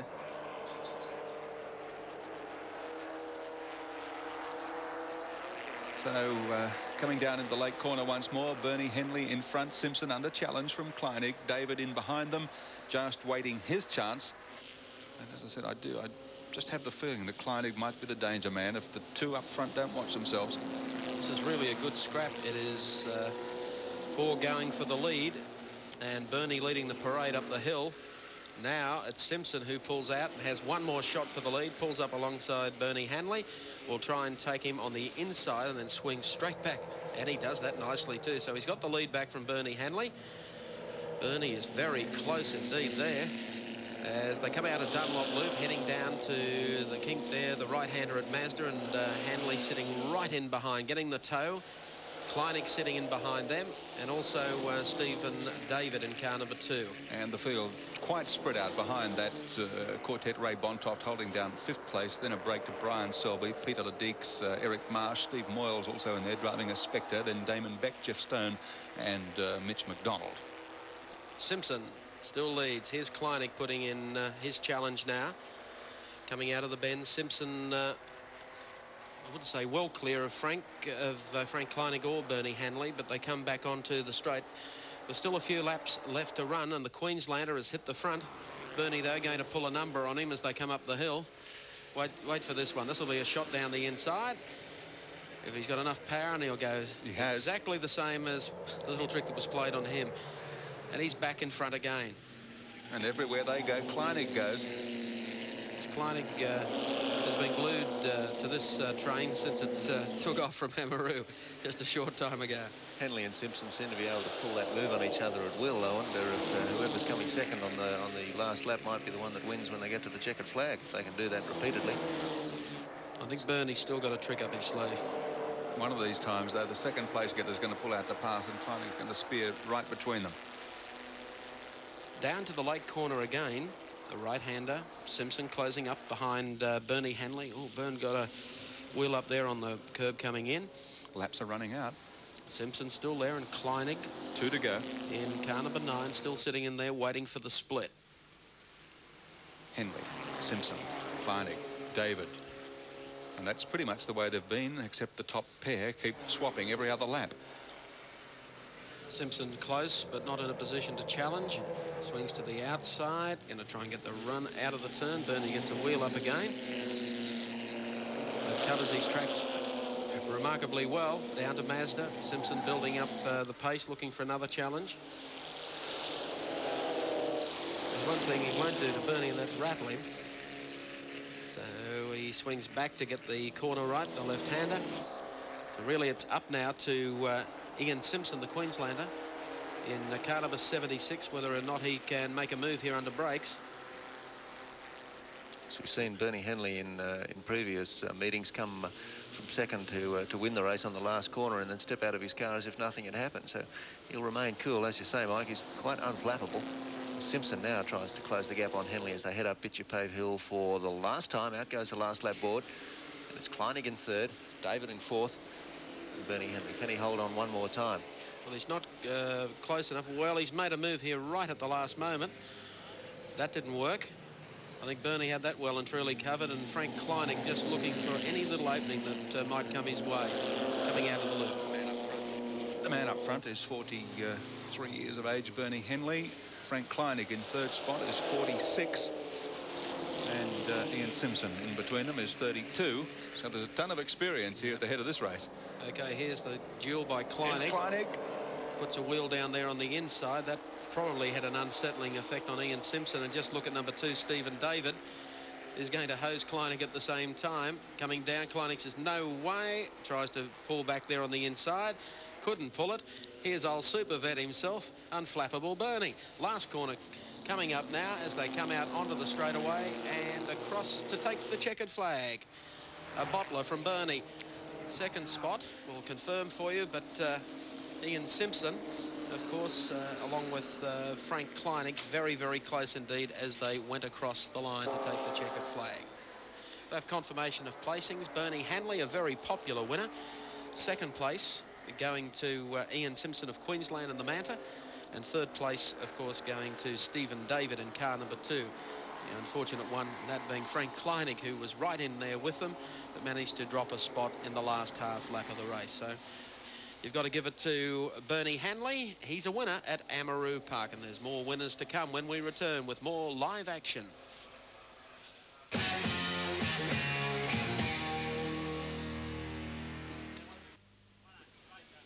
And welcome back to Amaroo Park Raceway.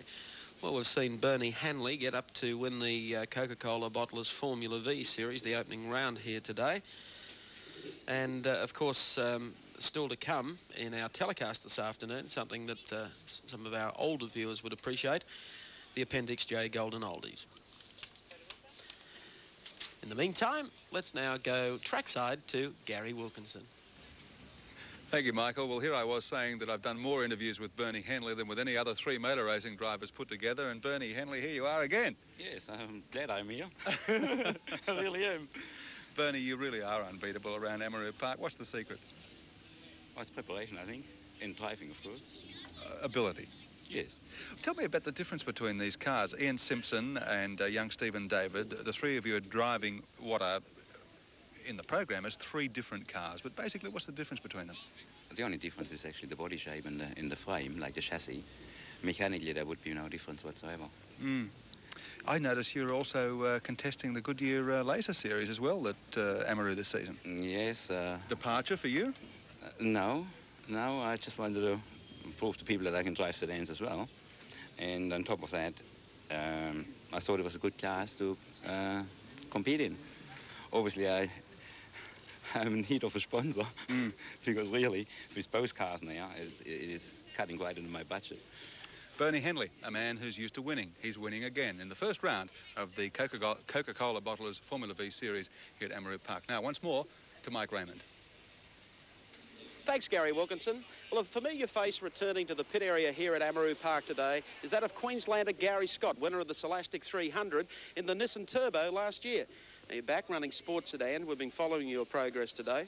But how long before we see the Nissan Group A car? Mike, the plan for this year is, this is the debut of the Armstrong Nissan Bluebird. We'll run that till August. Our factory Group A cars will appear then. And George Fury and myself will contest the remaining endurance races with our new Skyline Group A cars. You've had an opportunity, probably on television, to watch the opening 2 rounds of the Touring Car Championship. Any thoughts? Obviously, Peter Brock's done his homework pretty well. I feel the motor racing in Australia is going to benefit greatly. There's a whole variety of new names. The racing is going to be very hard and spectacular because we're now running cars without aerodynamic aids. And I think the motor racing is going to benefit, tremendously. We're looking forward to a big year. Now, what about your own plans in campaigning this particular car in sports sedans this year? Right, Mike. We've got a program mapped out for us where we'll compete in all the Amaroo meetings, Summerwarren Park and all the Queensland meetings. We've introduced Australia's #1 Nissan dealer to motor racing, that's called Armstrong, and we're looking forward to a big year this year with the car. We feel it'll be very competitive against people like Fitzgerald, so we're looking forward to it. What changes have you made to the car running out of Group C? Absolutely nothing car-wise. 2 reasons for that. We'll use the car as a bit of a test bed for our Group A development, and also it's going to go back and be kept as a museum car for Nissan because this is the car that George so brilliantly put on pole last year. So we'll run it just how it was in Group C trim. Well, the idea is to debut the new Group A car here, of course, in the Better Brakes 100 in August. Now, that's going to be a pretty fiery race, although both you and George have a great record in that event. Well, we've cornered the race for the last few years. I feel our cars will be a very, very competitive proposition right from the word go, and I think Nissan will be right at the top of motor racing this year. It's good to see you, and it's good to see Gary Scott here running in the sports sedans today at Amaroo Park. We'll take a break and then return with more action live from Amaroo Park.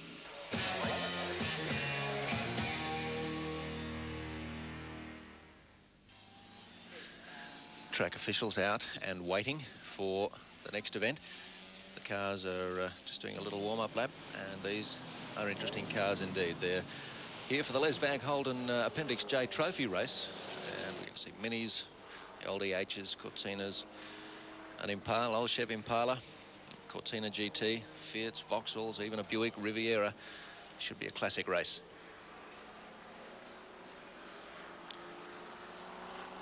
Isn't she a beauty? Car number 82 belongs to Pat Beck. It's a Buick Riviera and looks in fine fettle. Starting from the back of the field, though, for the Les Van Holden Appendix J Trophy race. And that'll be getting underway in just a few moments. Might have a look and see just how they're going to line up for this one. We're going to have Minis right at the front, though.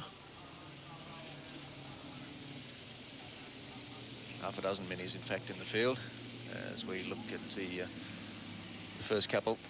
Frank Dartell in car 48 Mini has pole position with Robert Tweedy beside him. And Bruce Allen in a Mini and Greg Topfer in a Holden.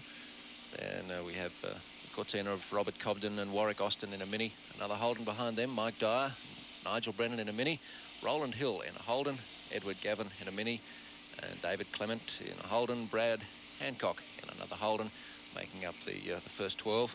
And behind them, a whole host of interesting cars, including that Impala we told you about, 30 seconds away from the start. Cortinas, Valiants, Vauxhalls, Fiats, and that Buick that we mentioned a moment ago. Well, a good-looking field, Steve. 8 laps the distance. The Golden Oldies ready for a little bit of rock and some lean at Amaroo Park this afternoon. About 10 seconds away. 21 cars. Flag is up. And they're racing in the Les Vag Holden Golden Oldies event, and number 79, Robert Tweedy, gets away quickly in company with Frank Dartell as they head up Bitchapay for the first time. There's Mark Oberg, oops, with a little lock some break. Oh, two that have broken very quickly are two minis that have run out of puff halfway up Bitchapave on the left-hand side. And I think they were two of the leading minis too, Mike. We'll catch their numbers in a moment. As the rest of the field heads down through Dunlop Loop and heads for Mazda Corner for the first time, it's still... Well, there's 146 getting back underway again after some problems. That's Kimberly Wells. There's the two minis that came to grief up Bitchapave Hill for the first time. And the rest of the field comes through down along the run to Lake Corner. Frank Dartell looking pretty good there in car number 48 to the lake turn, the right-hander. And he's through very quickly indeed. Greg Topfer behind him in the EH, and then another mini, which is Warwick Augustins. There's Mark Oberg, you'll see, come through with the Chevrolet. Such a big car, still in there after starting off the back, car number 82, Pat Peck, in the Buick Riviera. It was Robert Tweedy, in fact, one of the leading minis that got tangled at the start. But it's Frank Dartell in your picture, leading after that incident-packed beginning. And he's starting to clear out from Topfer in the EH. And these minis handle this tight circuit very well. Magnificent car. A lot of races, the minis, and they went a lot around here at Amaroo Park, keeping the pressure on some of the early model Holdens that are here today. And of course the two big cars in the field, Mark Oberg's Chevy Impala that just went through, and Pat Peck in the Buick Riviera. Yes, it's difficult to see these older style big yank tanks, if we can call them that, catching up to these minis, and certainly they've got the power, but handling in those big old ones not conducive to winning races at Amaroo Park. They're well down in the field at the moment, but it's great to see them contesting this Appendix J trophy race. Up Bitchapave Hill they go. There's the rear end of the Impala. It's Frank Dartell, and then the EH sandwich between those two minis. He's under a little bit of pressure, Dartell, from Greg Topfer and car number 88. Coming down to Mazda Corner. Skipped away well at the start, did Dartell. Qualified yesterday to 63.85 from Tweedy to 64.46.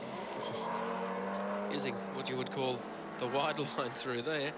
But Dartell still manages to hold the lead, coming down to the Lake Corner again. But closing up again, Holden. Topfer behind him, Topfer being hounded by Warwick Augustin in the green mini, number 2. As round they come to go past the start-finish line again.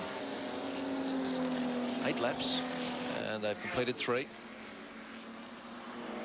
Very popular form of racing for those who have been involved in the sport over a long period. Why don't you be honest, it's a great category of racing for all 48-year-old teenagers. There's a lot of them out there today too, I'll tell you that. Talking about 48, that's the man up front. Frank Dartell in the mini. Greg Topfer and Warwick Augustin.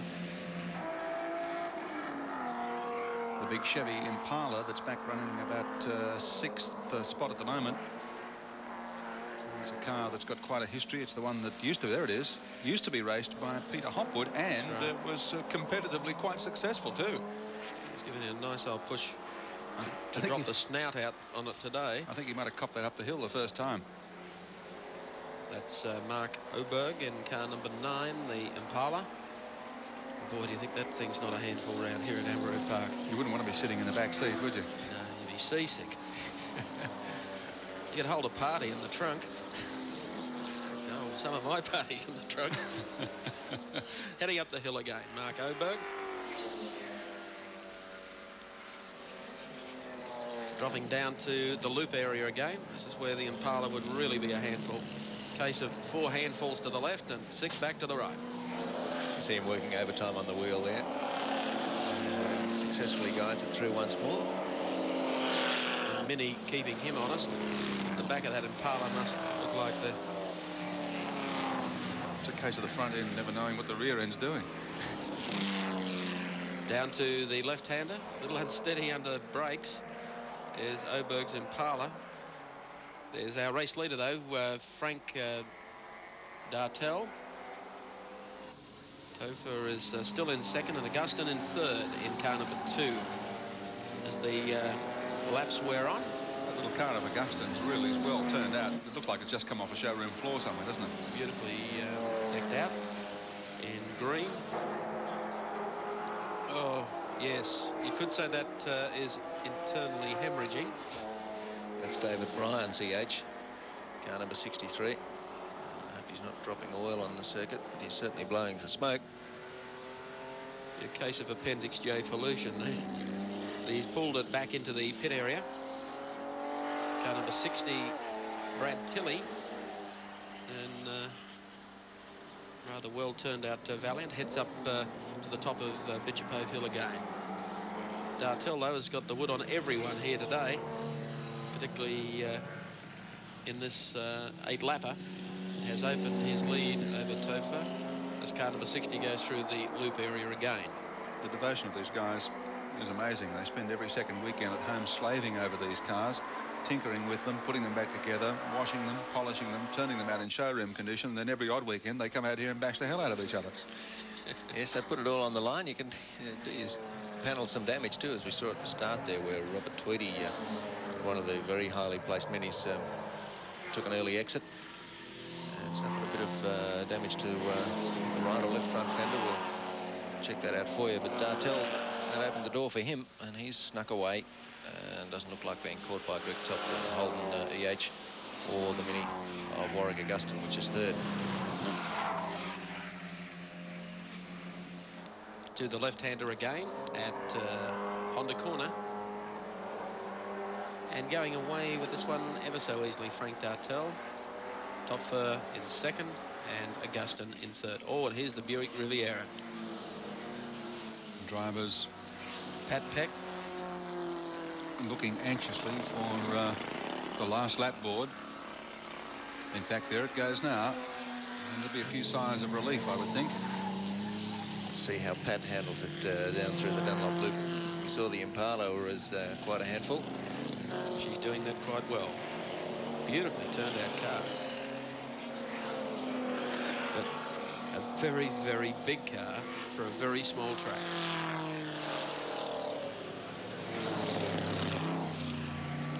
So Pat Peck roars on as Frank Dartel continues to lead in car number 48, coming down to Honda Corner. Greg Topher still holding out second spot, having withstood the challenge all the way through the race from Warwick Augustin. Dartel into the lake corner for the last time with a lead of about 25-30 metres from Greg Topher. One more turn, right hand, past our chopper. And Frank Dartel sets his sights on the black and white, and it waves merrily for him. Greg Topher goes through, as does Warwick Augustin.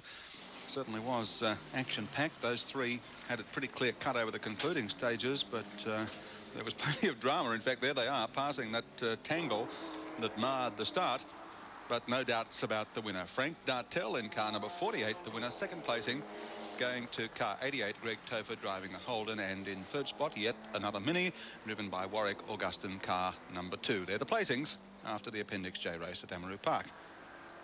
Well, doing that very comfortably, Frank Dartel is car number 34, Bruce Allen's Mini, and the other car still, Robert Tweedy's car still ready for the truck to be taken back to the pits. We've got more action to follow when we return live to Amaroo Park.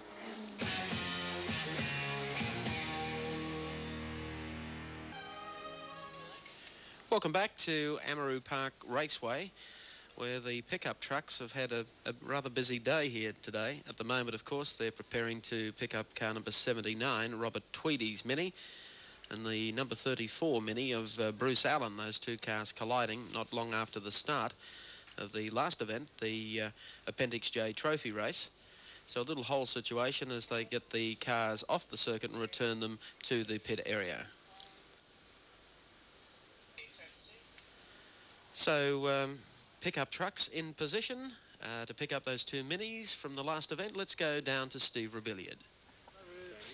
The Les Vag Holden Trophy race for Appendix J cars was a beauty. It was won by Frank Dartell in a mini. Frank, it looked as though it was all won and lost at the start there. What happened? I thought it was all over for a moment, but kept going. But it's not the right way to win a race when, you know, 2 mates sort of drop out. You copped a bit of a shunt in the behind. Do you know what happened? No, I don't. No, I haven't even looked at the car yet, but there's a bit of a hit there, I think. Well, after that was all over, you cleared out fairly nicely from the EH and the other mini. Were you troubled at any stage? No, no. Oh, once, nearly. Greg nearly ran in the back of me, I think. I stopped a bit early. Now, yesterday's heat was absolutely scorching. How did that treat the old cars? I could only manage 5 laps in practice, and then the temperature gauge went straight off the clock. So that was it. Well, I guess you were hoping that those sort of conditions wouldn't be repeated, but then everyone would have been in the same boat. How do the minis handle the heat compared to some of the other old cars? Well, mine doesn't do it too well, but others seem to. It seems to be different with different motors in minis. Some of them don't like the heat. Mine's one of those. Well, successful in today's conditions. Well done, Frank. Frank Dartell, winner of the Les Vag Holden Appendix J Trophy race, is Gary Wilkinson. Thank you, Stephen. Let's take a look at that incident that Frank was referring to, the one that almost took him out going up the hill the first time. Here's the start again, Mike, and by gee, a few cars were lucky to escape this. They spun out there, the 2 minis on the inside. That was Tweedy and Allen. The big Chevy Impala had to do a little bit of hard work to clear it. And the race leader and subsequent winner, Frank Dartell, was also lucky to escape it. 2 rather bent minis, but they're being loaded on the trucks and they'll be heading back to the pit area. We'll take a break and then return live to Amaroo Park.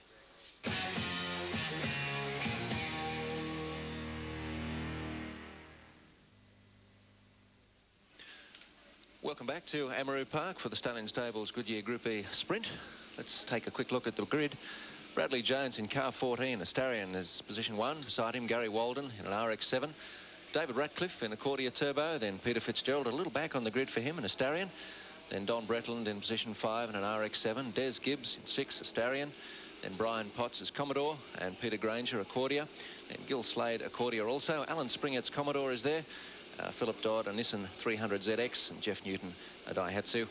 Only a few seconds away now from the start of the sprint race for the Group E cars. Flag is up and they're away, and getting away very quickly indeed here on the outside was Gary Walden, but Bradley Jones came up smartly to take the lead away from him on the inside. Peter Fitzgerald making good progress there too, and car number 9 up smartly amongst them is Peter Granger in the Cordia.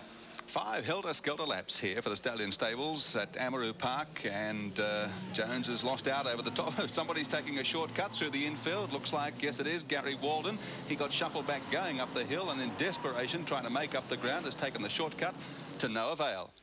Here comes Jones back again, still running in second. Gibbs is third. Walden is the next one back behind them.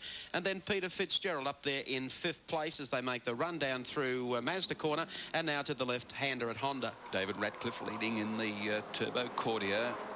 Potent little cars around here at Amaroo. Interesting to see Don Bretland in car 30, the Mazda RX-7, former Formula Ford campaigner. And Brian Potts, we've seen him before in sports sedans and Appendix J. And here he is turning out in Group E.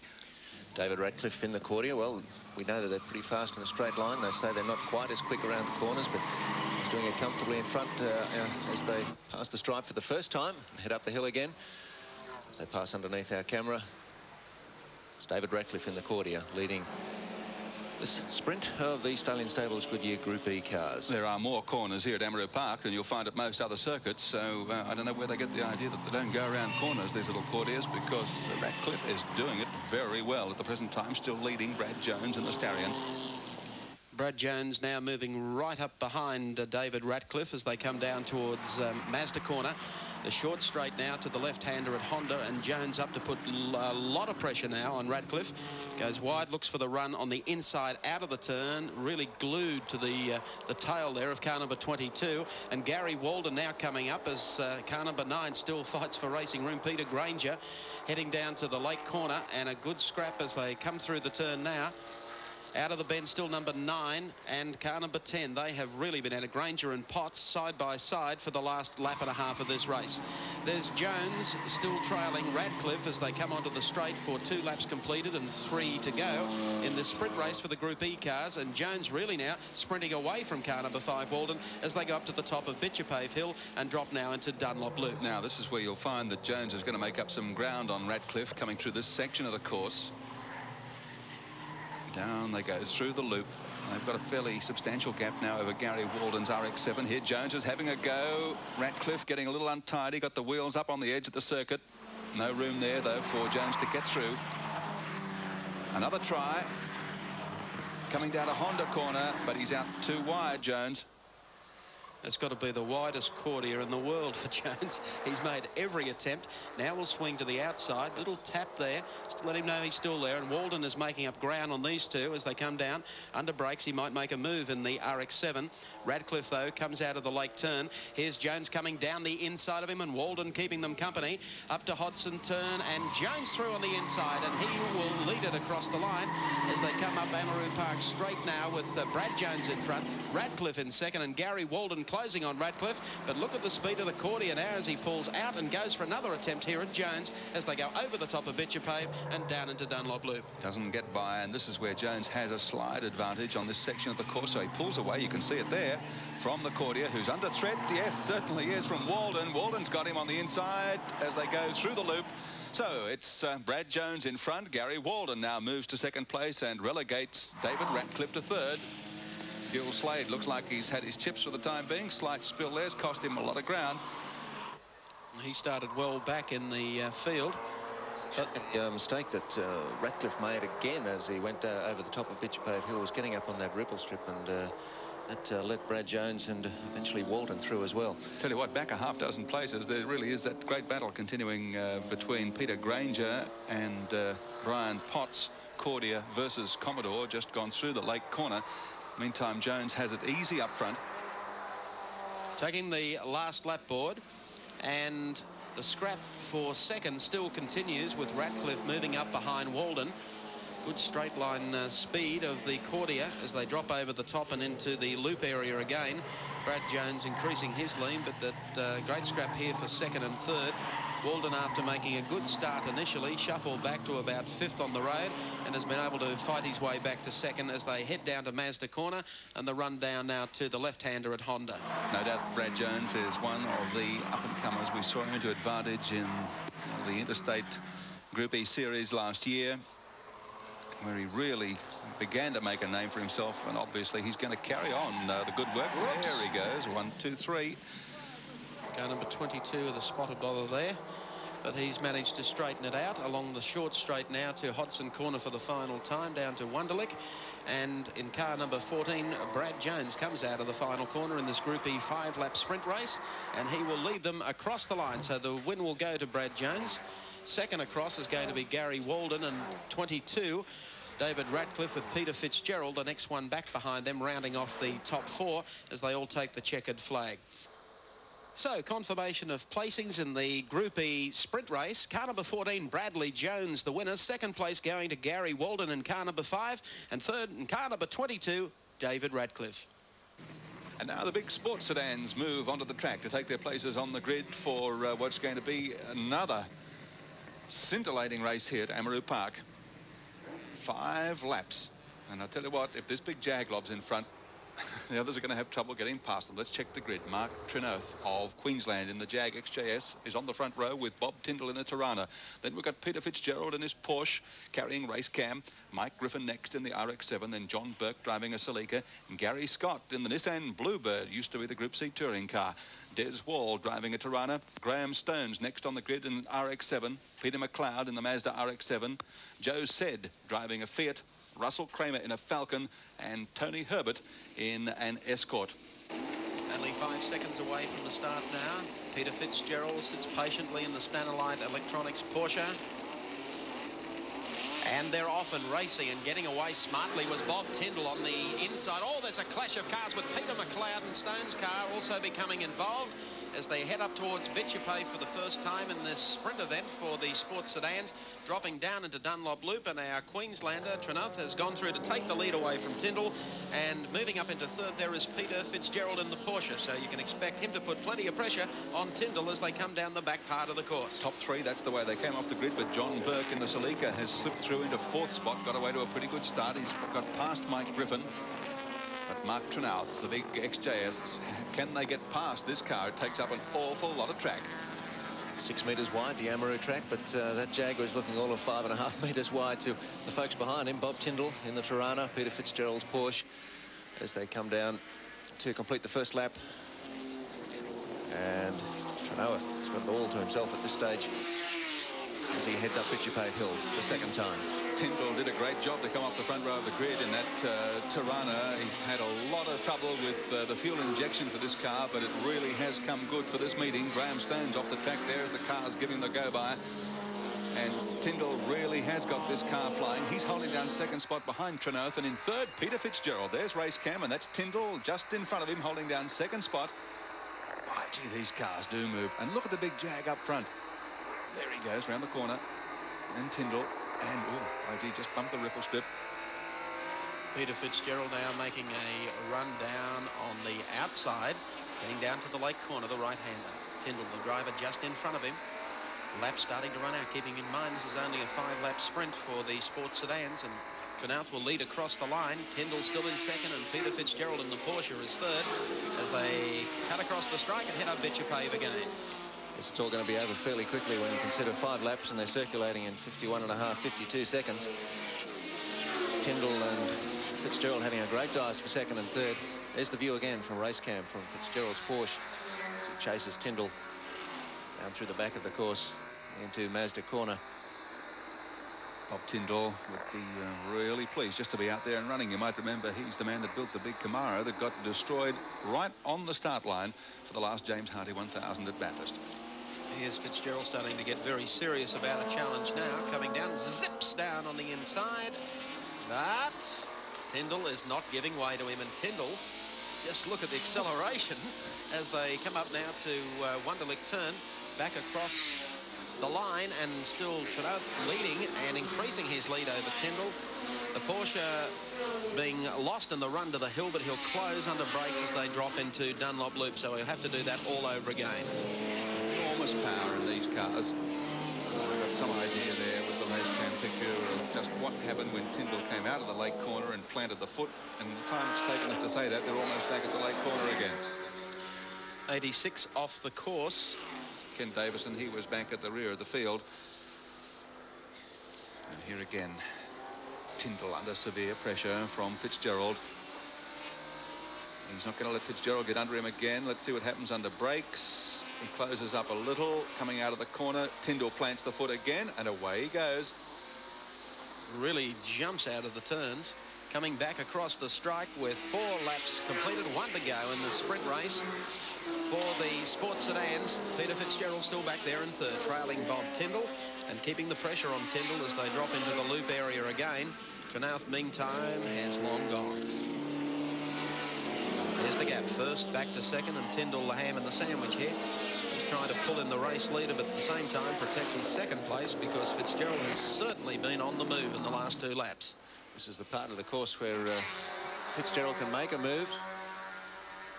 Oh, gee, John Burke's Celica is spun out up the top of the circuit. Here they come through the turn. Car 77, lost a wheel, John Burke. Meantime, Fitzgerald's got by Tyndall coming out of the lake corner, and I don't think Tyndall can reel him into the checkered flag because it's going to be taken by Mark Trenuth in the big XJS Jag. There he goes. Fitzgerald pips Tyndall for second spot. Oh, gee, that was a very tight finish there. And there's a spin-off right under our camera at the finish line. Car 104, Gary Scott in the Bluebird, seemed to just get tangled up with another car coming out of the final corner in the run to the checkered flag. Let's have a look now at confirmation of placings in the event just decided. Mark Trenuth of Queensland and the Jaguar first. Second place going to Peter Fitzgerald in the Porsche, and third place going to Bob Tyndall in the Tirana. A lot more action to come when we return to Amaroo Park.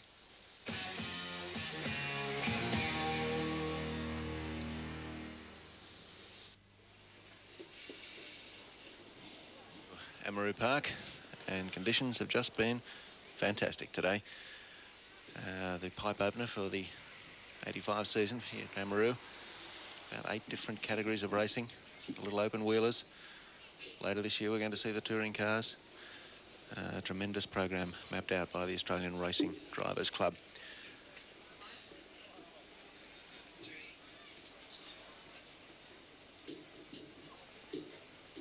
Here's the Master Blaster at Amaroo Park for 85. We might be about to find out as they're getting ready to go out for the second heat of this Pi Audio Supercar Challenge. And Mark Trenouth is here from Queensland, as we've seen in the big V12 Jag.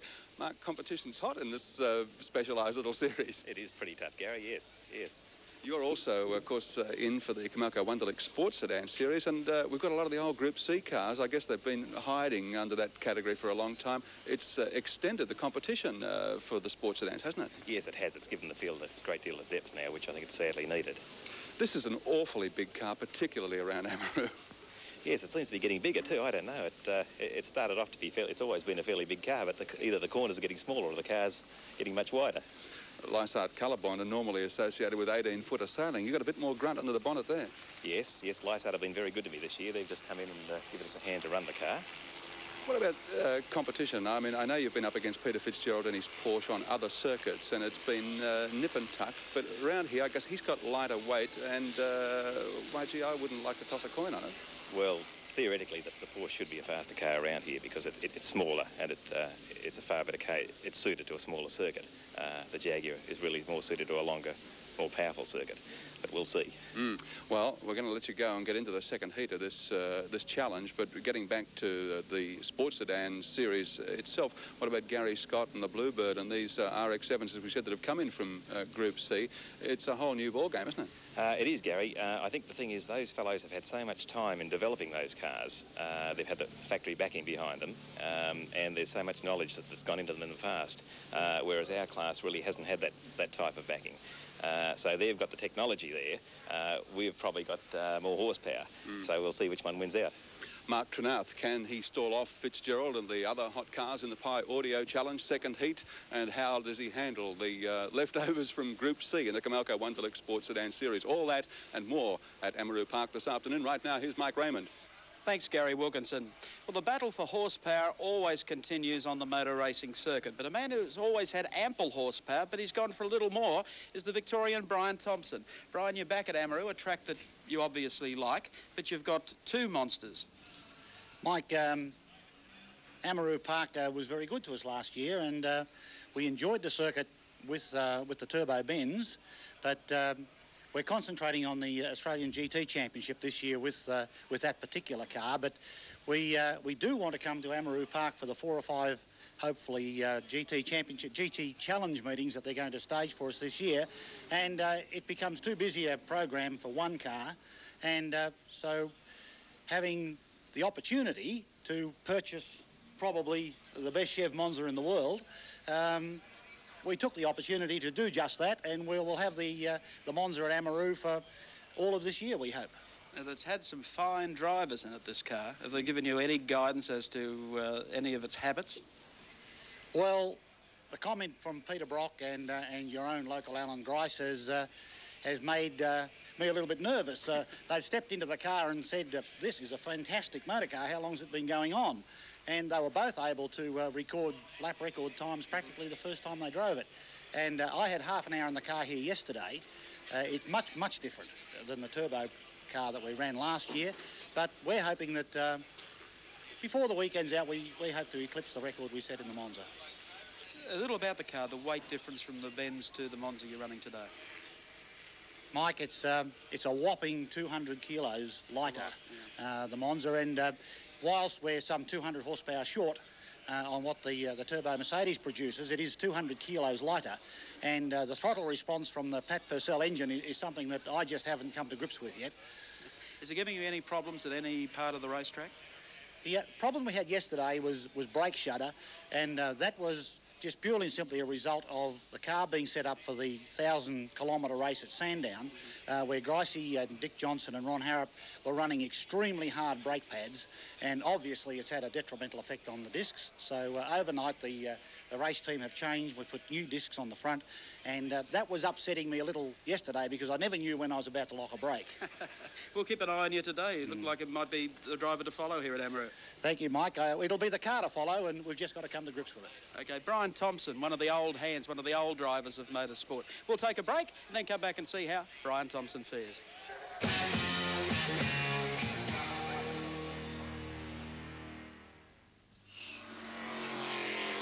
Welcome back to Amaroo Park as a few shadows start to creep across the track, and car 77 in your picture is the Celica of John Burke. And these cars coming out for the Pi Audio Super Challenge, the 4-lapper, are very powerful indeed. These cars ranging in capacity from 3.2 litres right up to 6, and they get around pretty smartly. Car 14 in your picture is Brian Thompson's Monza, which parted company with the right front wheel earlier in the day, but it's back on, and he will be a man to beat when he's got all 4 wheels on the track.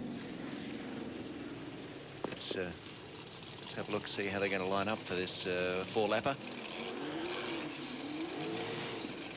Certainly the Celica will be on the front, that with John Burke. So watch them pull up under the guidance of officials. Let's take a look at the grid now. Scott, the Bluebird, that may not take the grid. We'll just have to wait and see for that one. John Burke's Celica is on the front row. Mike Griffin's Mazda RX-7, and beside him Peter Fitzgerald's Porsche. Then Bob Tyndall's Tirana and Brian Thompson's Chevy Monza.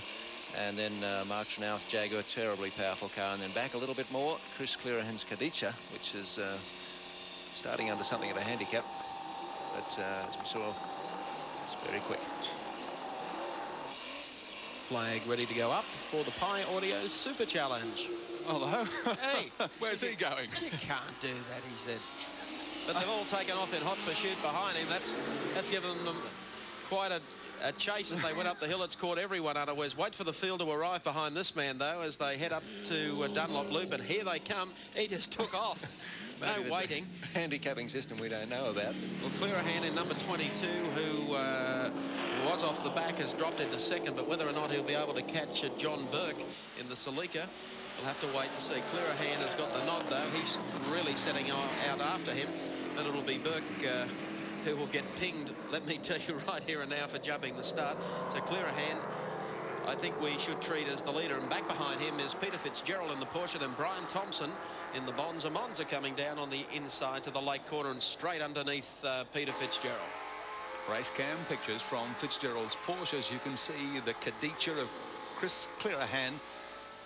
It's very low-slung, wide sports car disappearing into the late afternoon sun up the hill here at Amaroo Park, and over the top in pursuit of John Burke, the man who jumped the start. So Clearahan, in effect, is the race leader, because Burke will get a minute penalty for sure. Clearahan through the loop area. Fitzgerald is the next one back behind him, and then, of course, Brian Thompson in the Monza that will catch sight of shortly as soon as he closes up a little tighter behind Fitzgerald. There's Clearahan going down to the left-hander at Honda Corner. In the sports car, the Kadicha, a very, very fast piece of machinery. Coming out of the bend, though, cement dust, and there's plenty of it, with a couple of cars spilling oil there in the last event. 49 is also back in competition, of course, and that's Bob Tyndall going down to the lake turn. So maybe John Burke wasn't so silly when he jumped the start. He knew he was going to need a fairly commanding break on the field, because I think that the Kadicha is going to haul him in regardless. I think so. That's the real scrap, as the Kadicha goes over the top and drops down into Dunlop Loop. The Kadicha going through. Chris Clearahan, free run at the racetrack as they move onto Mazda Corner. Back behind him, Brian Thompson is trying to hold off Fitzgerald. Here's where the scrap is, and Fitzgerald with Thompson in the red Monza. And back behind him, Trenouth, the Queenslander. They're having a great scrap. Just look at Thompson coming down the inside. And Trenouth is closing up very quickly. Look at him on the outside. He won't get round there. Well, he's thinking about it. There's a brave man. If he pulls this one off, down the outside of Brian Thompson. Oh, I bet he took a deep breath then. Fitzgerald wouldn't want to have looked in the rear vision mirror, got the shock of his life to see what was going on behind him. Those two monstrous machines, the Monza and the Jaguar, having a great dice, and it's the Monza now that's closest to Fitzgerald. So Clearahan clears out, and here's where the battle is. Fitzgerald, Thompson, Trenoweth. Down to manage the corner. Thompson. Thompson has done a couple of meetings here at Amaroo. Making a big move here, and I tell you what, the throttle response on the Monza, you'll gauge for yourself. It comes on now. Down the outside, and watch Trenoweth go with him on the outside, and yes, he passes Fitzgerald, but Fitzgerald comes down under brakes and sits in behind that shark's fin aerodynamic device on the Monza. Oh, the Jag, he's almost clipped the wall there as he was trying to go on the outside. Checkered flag is out. Clearahan has taken it in first spot. Thompson goes through, then Fitzgerald and Trenoweth. Bob Tyndall coming in next. Oh, gee, the tussle there between those second, third and fourth place cars was tremendous over that last lap, particularly through the lake corner, and I thought for a moment that the Queenslander Trenoweth was going to become unglued. He made a big move in the last turn. Confirmation of placings in the Pi Audio Super Challenge. Chris Clearahan in the Kadisha sports car wins. Second place goes to Brian Thompson in the red Monza, and third place going to Peter Fitzgerald in the Porsche. Now, some great racing there in the Pi Audio Challenge. A fellow who would feel quite happy with himself today, Chris Clearahan in the sports car, power to weight. I suppose odds-on favourite, and odds-on favourites seem to win here at Amaroo Park. We'll take a break and return with more live action.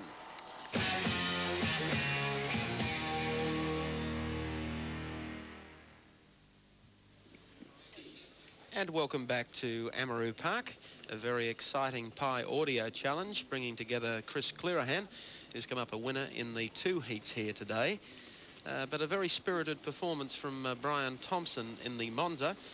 And, of course, Peter Fitzgerald, who has to be the busiest driver here at Amaroo Park and at any given meeting, driving in the Group E series, of course, in the Starion and the big Porsche. But, of course, the top man today in the Pi Audio Challenge is, in fact, Chris Clearahan. And to speak with him, let's go over to Gary Wilkinson. If this had been the Melbourne Cup, I reckon the handicapper wouldn't have wanted a second go at Chris Clearahan in the Pi Audio Supercar Challenge. They put him back at the rear of the grid in the Kadisha, but I think maybe they could have given him another 40 or 50 metres and he still would have had the measure of the field of big and powerful sports sedans. But Chris, congratulations. Thank you, Gary.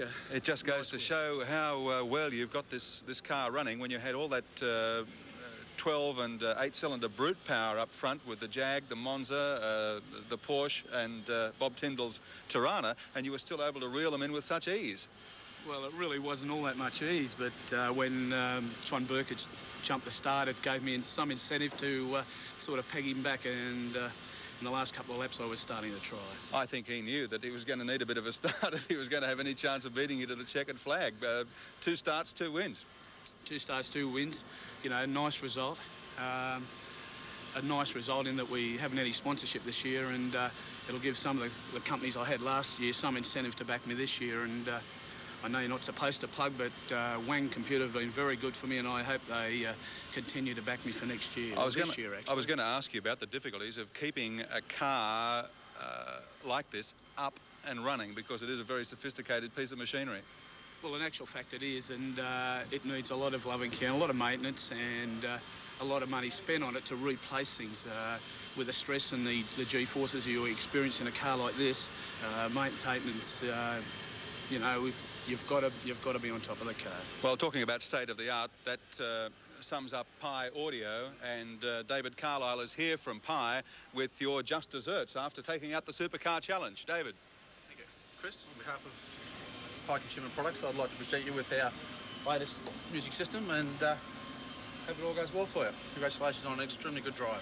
Thanks very much, Dave. I'd like to thank Pi and any other company that's sponsoring motorsport, and I don't know if anyone knows where Zig Ziglar is at the moment. I think he's supposed to be in Australia, and if he is, I was just wondering if you'd make a phone call down to Channel 7 in Canberra and talk to the programs manager down there. You know, we might be able to motivate the guy and get some motorsport down there, but I'll probably get a slap in the wrist for this advertisement. But anyway, with Kerry Stone looking at, we'll get ahead somehow. Thank you very much, Chris Clearahan, winner of the Pi Audio Supercar Challenge here at Amaroo Park this afternoon. Here's Mike Raymond. Thank you, Gary. Well, as motorsport followers on the Seven network would be well aware, we're covering the Australian Touring Car Championship this year exclusively. And it's a significant year for Australian motorsport in the introduction of Group A touring cars to this country. The man who must feel pretty proud of himself at the moment is the ARDC race organiser, Ivan Stibbard, the man responsible for bringing the Group A cars to Bathurst last year. You're delighted so far with the first couple of rounds and the roll-up of cars? Yes, certainly. It's been excellent. Looking ahead to Bathurst this year, do you think we'll have the same number of overseas teams, the JRA involvement and perhaps European involvement for Bathurst in '85?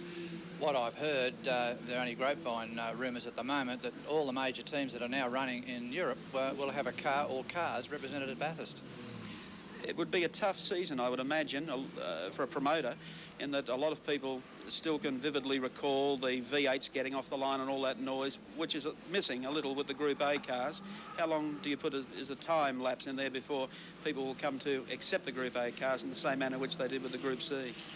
Well, I'm hoping that they will accept them straight away. The cars aren't nearly as quick as they were back 2 or 3 years ago. They're spectacular. The narrower wheels are making them a little bit more slidish and skittish on corners. And some of the six-cylinder cars, the twin-cam cars, are sounding very, very good. Formula One-ish, really. Group A cars are missing from Amaroo Park here today, but they're back at the next meeting for the first round of a series you put together. Yes, that's Easter Sunday, the 7th of April. We opted out of this one because of the championship rounds that are clustered all around this weekend. And who do you expect here for that? All of the leading teams? Yes, of course, Adelaide's on a couple of weeks after, so we may not see Johnston, depends how he goes, but I'd say the BMWs and all the other cars that have been running will be here, yes. And what of the endurance race and of the championship round itself here? Does it look like you'll get good support? Nissan will be involved by then? Yes, if Nissan aren't involved by that round, they certainly will be by the Endurance Championship, and I'm afraid with a 25-car field here, that for the first time for many years, I can see qualifying to get a start. Looking ahead to the James Hardy 1000, is that going to present you with the same problem there? I believe so. From what I've seen and heard, yes, I think we'll have more than a full field of cars. That's Ivan Stibbard, feeling reasonably confident, fairly confident, I would think, about the future of Group A touring cars, not only here at Amaroo Park, but also for the James Hardy 1000. Back to you, Steve. Thanks, Mike. The Goodyear Laser Series has attracted many good drivers. One of them is Peter Dane. And Peter, your passage into laser racing probably started at Sandown last year with a bit of bad luck. Yeah, we had a bit of misfortune at Sandown. We had our car destroyed. Unfortunately, it was parked on the side of the track and one of the other competitors decided to use it for brakes. That was a Falcon. You've decided to stick with Ford. Yeah, well, our Falcon ended up looking so much like a laser that we thought that it'd be a pretty good idea to have a go with the Laser Series. Our sponsors, Westline Ford, were willing to go ahead, and through their generosity, we're here today. And having your car demolished like that doesn't leave you in a pretty situation financially, but the attraction, I guess, of the Laser Series is that it's reasonably cheap to get into.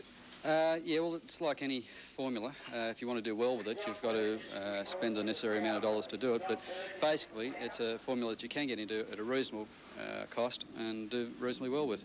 Now, you're right up there with the top qualifiers for this event. What is it about your car or your driving that's maybe a little better than the others? I don't know what to say there. Perhaps we've raced Group E racing for a couple of seasons. We've got a few tricks up our sleeves, shall we say, that we've learned over the years. And, you know, we've got the right personnel behind us. We've got Barry Jones and Jones Speed, and, you know, we've got the right financing. And, you know, it's just a total package we've accumulated, and we hope that'll do. Peter, it's an interesting story in your preparation this week. You had some troubles around Wednesday. Yeah, well, we thought we'd do the right thing because of the closeness of the cars. Some of the other competitors didn't think that we had any advantage over them. We thought we'd get the motor sealed, as well as taking a look at it just to make sure it was still okay after we're in park. And somewhere during the process, it decided to digest a piece of wire, which when we started up on Thursday morning, made some very interesting noises. And consequently, we had to pull it down and rebuild it, and we only just got it going 11 o'clock last night. So it came straight from the workshop on the trailer and straight here. They've done a pretty good job because Peter Dane is on pole position for the race. What a great effort. Great effort indeed. And it's going to be interesting to see how they go in this series here, the Goodyear Car Owners Club Lacer Series. This is the first of 5 rounds to be staged at Amaroo Park. Peter Dane on pole position. We read through the grid. Top qualifiers, as we said, Dane on pole, and then Steve Williams alongside him. Ken Douglas next in car number 5, with Jim Zerafos also on the second row, followed by Richard Mork, Graham Blanche, Mark Scaife next, and then David Brabham. It's going to be interesting to see how he goes. Gary Jones on the next row, along with Lawrence Handley, then Mal Rose and the man himself, Bernie Henley. And a big field tails out after that, including drivers of the calibre of Andrew Medicki. Gary Cook's also in there. And they haven't been that far back on a grid for a long time. Certainly a packed field, and a great series this, put together, of course, by Goodyear. And the first round winner, Mark Gibbs, in fact, is at the rear of the grid. Yes. He's got a job in front of him today. So the flag is up, down. They're racing, and number 11 getting off smartly is Steve Williams, heading up, and some trying to force some room there in the middle of the pack. You're going to see plenty of passing. Mark Gibbs making a great move there at the back as they head up to the top of Bitchapove Hill and then drop down into Dunlop Loop. I don't know whether the stewards will consider it a great move, but if he can get away with it, good luck to him. He's up to about 7th spot from the rear of the grid, Mark Gibbs. Pretty heavy traffic as they go through the loop for the first time, and they're going 4 and 5 wide as they head for Mazda Corner. And everybody's racing the opening lap as the dust flies. Try and pick out a leader for you. Car number 18, the last one going through, Frank Kleinig. However, it's Williams who will lead the first half lap. 2 of them almost colliding coming out of Mazda Corner, but they're pretty close. Peter Dane in 2nd place. Ken Douglas holding down 3rd spot, car number 5, as they go down to the Lake Corner. That's the leader, Steve Williams. Just look at all of these cars. It tells the story of all of them in identical equipment. Now it's Dane making a run up here on the inside as they come onto the straight. And the traffic congestion back behind them as they go beneath our camera position across the line, heading up the hill again. Ken Douglas was looking for a way past Peter Dane, who was in 2nd place behind Steve Williams.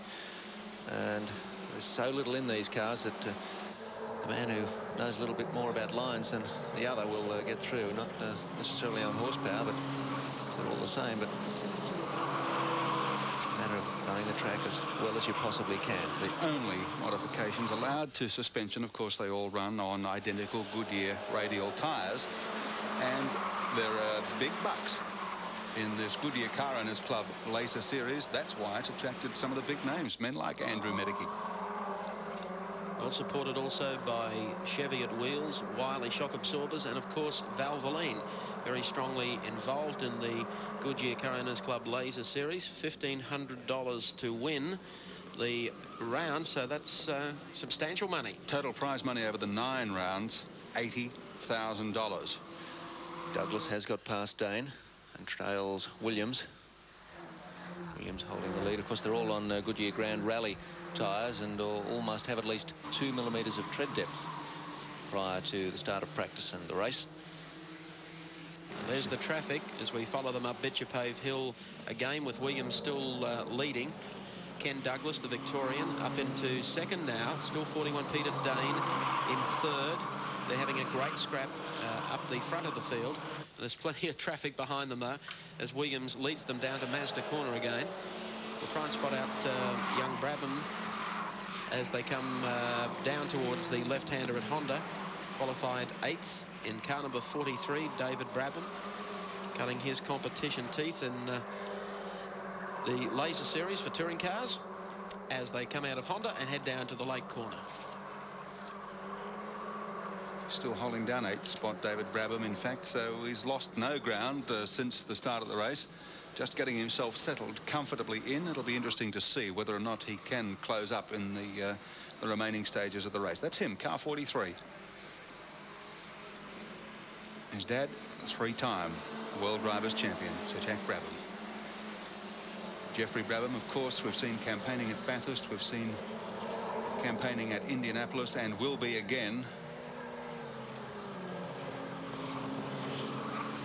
Some cement dust on the circuit as young David Brabham goes through the Dunlop loop as Steve Williams in car number 11 continues to lead round number 1 of the Goodyear Car Owners Club Laser Series here at Amaroo Park. Down towards Honda Corner. And there's the scrap for second, picking up the inside back wheel, car number 5. Young Ken Douglas from Victoria. Douglas and Peter Dane almost side by side as they come down to the lake corner. Dane on the outside, endeavouring to get through. He helped him with the exit to the turn. Coming along, Jim Zarafos and the yellow laser also up, keeping in touch with them and keeping the pressure on.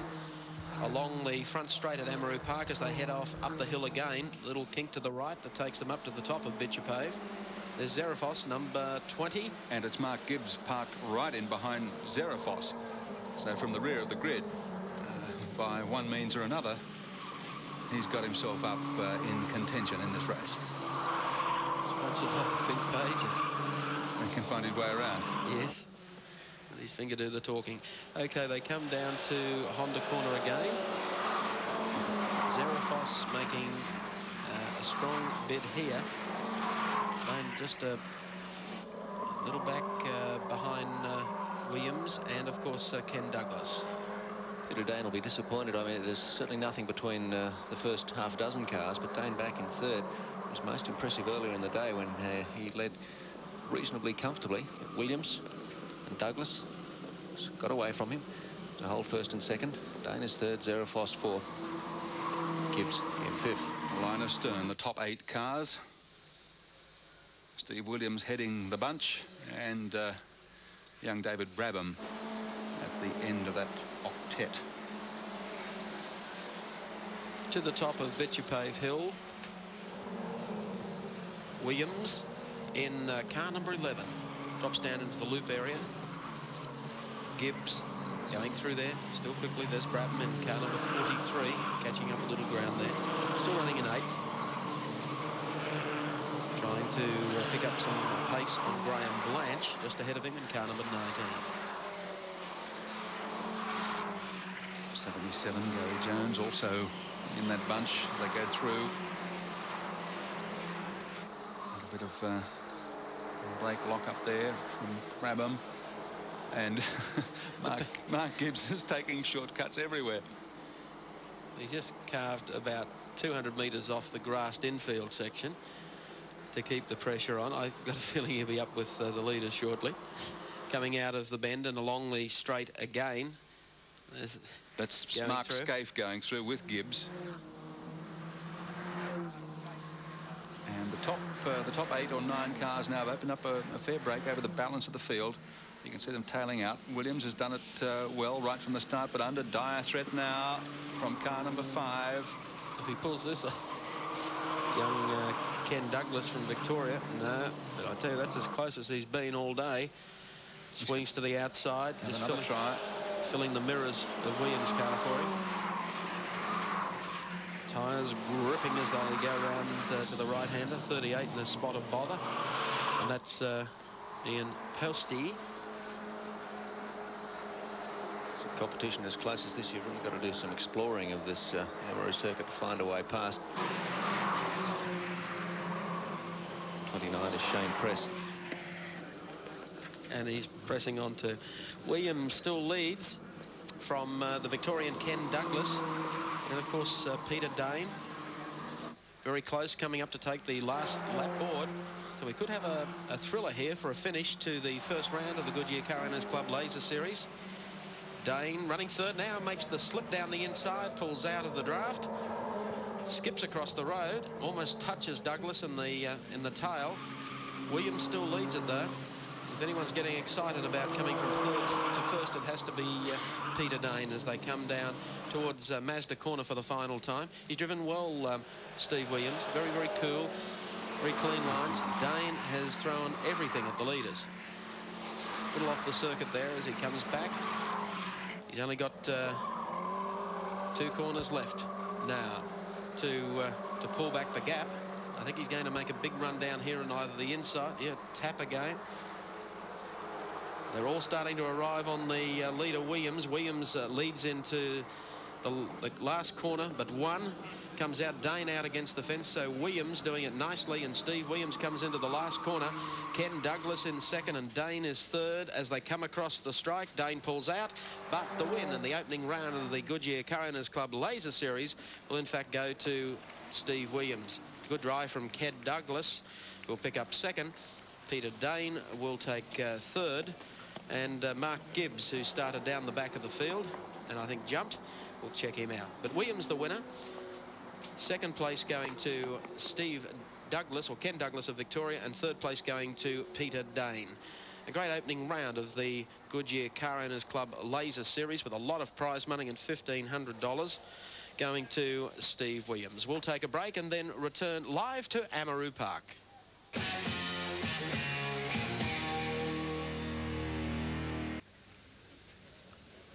Back at Amaroo Park, and it's congratulations to Steve Williams. Big field and lots of excitement, but you managed to keep a cool head up front.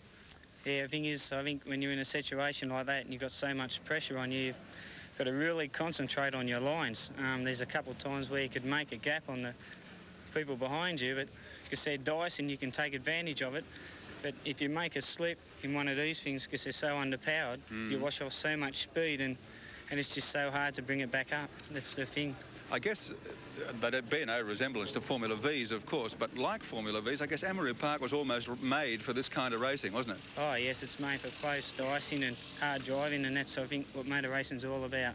This is a 9-round series, and I guess one of the great things about the Goodyear Laser Series is the fact that the modifications to the cars are minimal, so the cost in that respect is minimal, and yet there's a fair amount of prize money in the series. Yes, it's good to have sponsors like Goodyear, which have always been behind motorsport, and without sponsors like that, you couldn't be able to afford to have races like this because you couldn't promote it properly, circuits. So I think it's a long series, Stephen, 9 rounds. 5 of them, of course, are here at Amaroo. You've got to keep your wits about you. One win is not going to give you the series, is it? Oh, no, you don't rest on your laurels, that's for sure. It'll be even harder the next time out now. Steve Williams has won the second round of the Goodyear Car Owners Club Laser Series, the first round to be staged here at Amaroo Park for the season. A great effort. We've got a lot more motor racing to come, not just at Amaroo, but right round Australia for the remainder of this season. Mike Ramer's going to check that out for us. Thank you, Gary Wilkinson. Yes, a number of telecasts to come, of course, 7 following the Australian Touring Car Championship Series, and next weekend, of course, we go to Symonds Plains at Tasmania for round 3 of the Australian Touring Car Championship. You can see it live on 7. Then, of course, a little further on March the 31st, the 4th round of the Touring Car Championship comes from Wanneroo Park in Perth. And back here to Amaroo Park on Sunday, April the 7th for the Better Breaks Group A Series. That, of course, will be seen on all stations taking the Amaroo telecast live. And going into next weekend's battle, Jim Richards and Alan Jones, of course, only 8 points separating the two of them for the lead in the Touring Car Championship. Neville Crichton of New Zealand on 38. Then Kevin Bartlett on 36. John Smith, 28. Brian Sampson on 27. Then, of course, Peter Brock, the second round winner at Sandown last weekend, who promises to give the BMWs and the Alphas one big shake by the time we go to Symonds Plains next weekend. Then, of course, Holden, Nelson, Hazelton and Mania. The series is still wide open, so we hope that you'll follow our motor racing telecasts on 7. We go back now to Gary Wilkinson. Thank you, Mike. Yeah, a great year shaping up in motorsport on the 7 Network. We're off to a great start already, and if we have more racing of the kind that we had here at Amaroo Park this afternoon, it's certainly going to be a thriller. Our next meeting coming up here on April 7, but of course in the meantime we've got Symonds Plains, as Mike said, the Touring Car Championship to come, and also Wanneroo over in Perth. Well, great day here. Steve Williams winning the Laser Series round, and the other big events here with Bernie Henley again successful, the Amaroo Park King. Hope you've enjoyed it. Hope you can join our next motor racing telecast on the 7 Network.